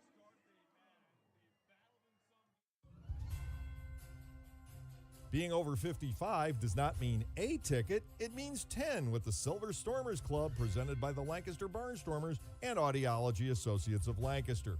Anyone 55 and over can enjoy baseball action at every Tuesday home game for only $50 on the season. That is nearly a 70% savings. Members also receive a special Silver Stormers t-shirt to wear proudly at the stadium. For more information or to sign up, go to LancasterBarnstormers.com and look in the season tickets section.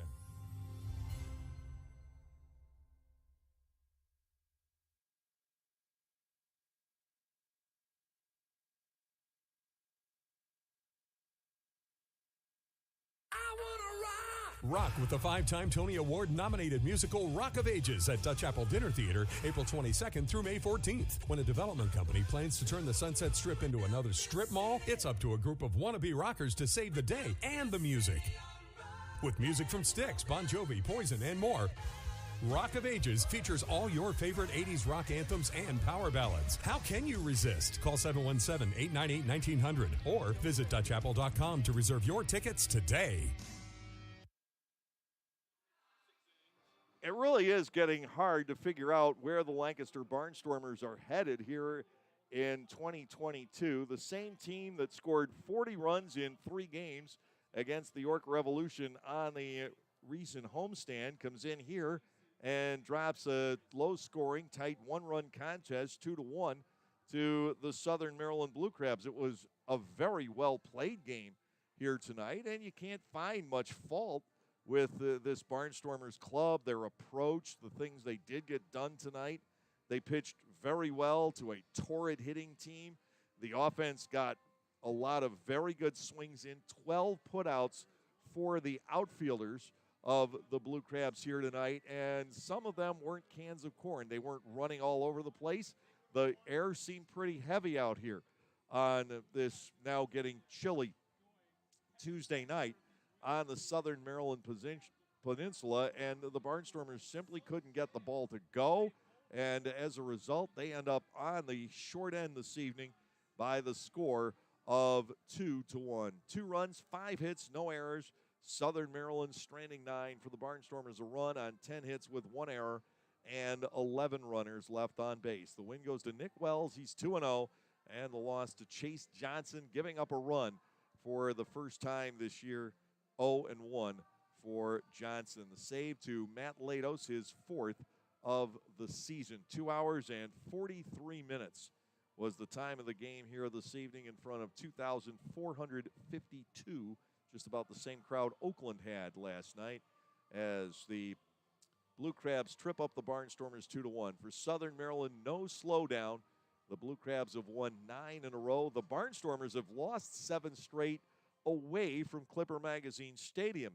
And it's getting to be a puzzle. The Barnstormers do not look that bad on the road. I think they just continue to run into very, very good pitching when they are outside of Lancaster. They didn't see that kind of pitching from the York Revolution over the weekend. It showed, and this Barnstormers team able to beat York into submission. But tonight, Daryl Thompson, arguably the best starting pitcher in Atlantic League history. It looked like they handled Thompson well, but somehow he was able to sneak on through, only allowing 1 run in 6 innings. And then Southern Maryland goes to the former AAA left-hander and early round pick in Nick Wells.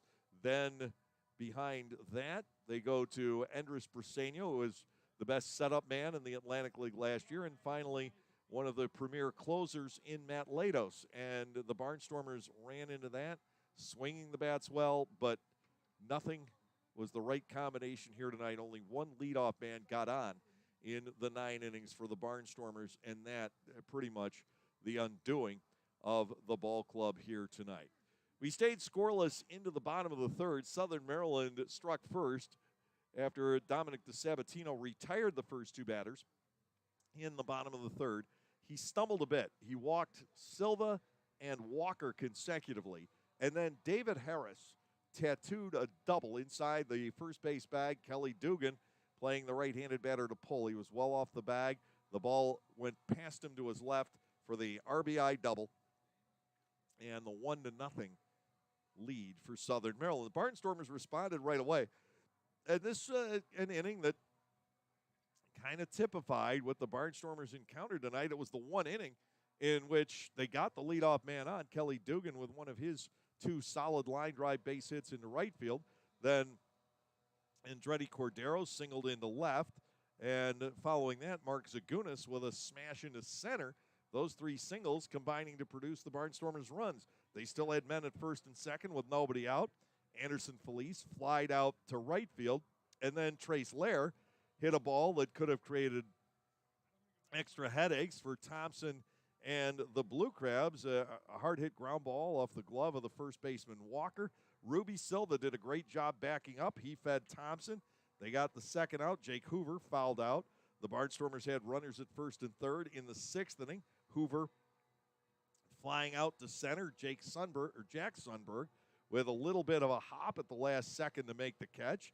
And then again in the 7th inning, the Barnstormers had runners at first and second against Wells with 1 out. And he struck out Andretti Cordero to end that threat.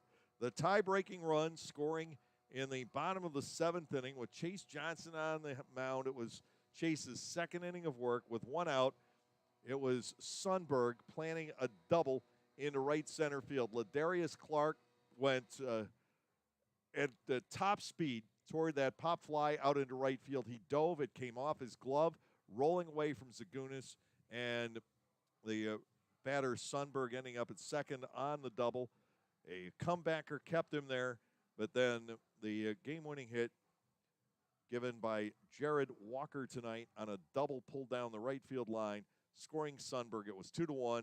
Southern Maryland letting Briseño and Latos take over for the final 2 innings. They hold it 2-1, and the Blue Crabs now 9-1 on the season, and the Barnstormers fall now to 4 wins and 7 losses, make it 10-1 for Southern Maryland, and the Barnstormers drop to 4 wins and 7 losses, just 1-7 outside of Clipper Magazine Stadium. Again, well played by the Barnstormers tonight, just coming up that 1 run short. We'll take a look at the other scores around Atlantic League baseball here tonight as soon as the screen refreshes. A full night of play here on this Tuesday. The Charleston Dirty Birds and the Wild Health Genomes had a long rain delay earlier. They're now in the top of the 5th inning. The score tied at 6.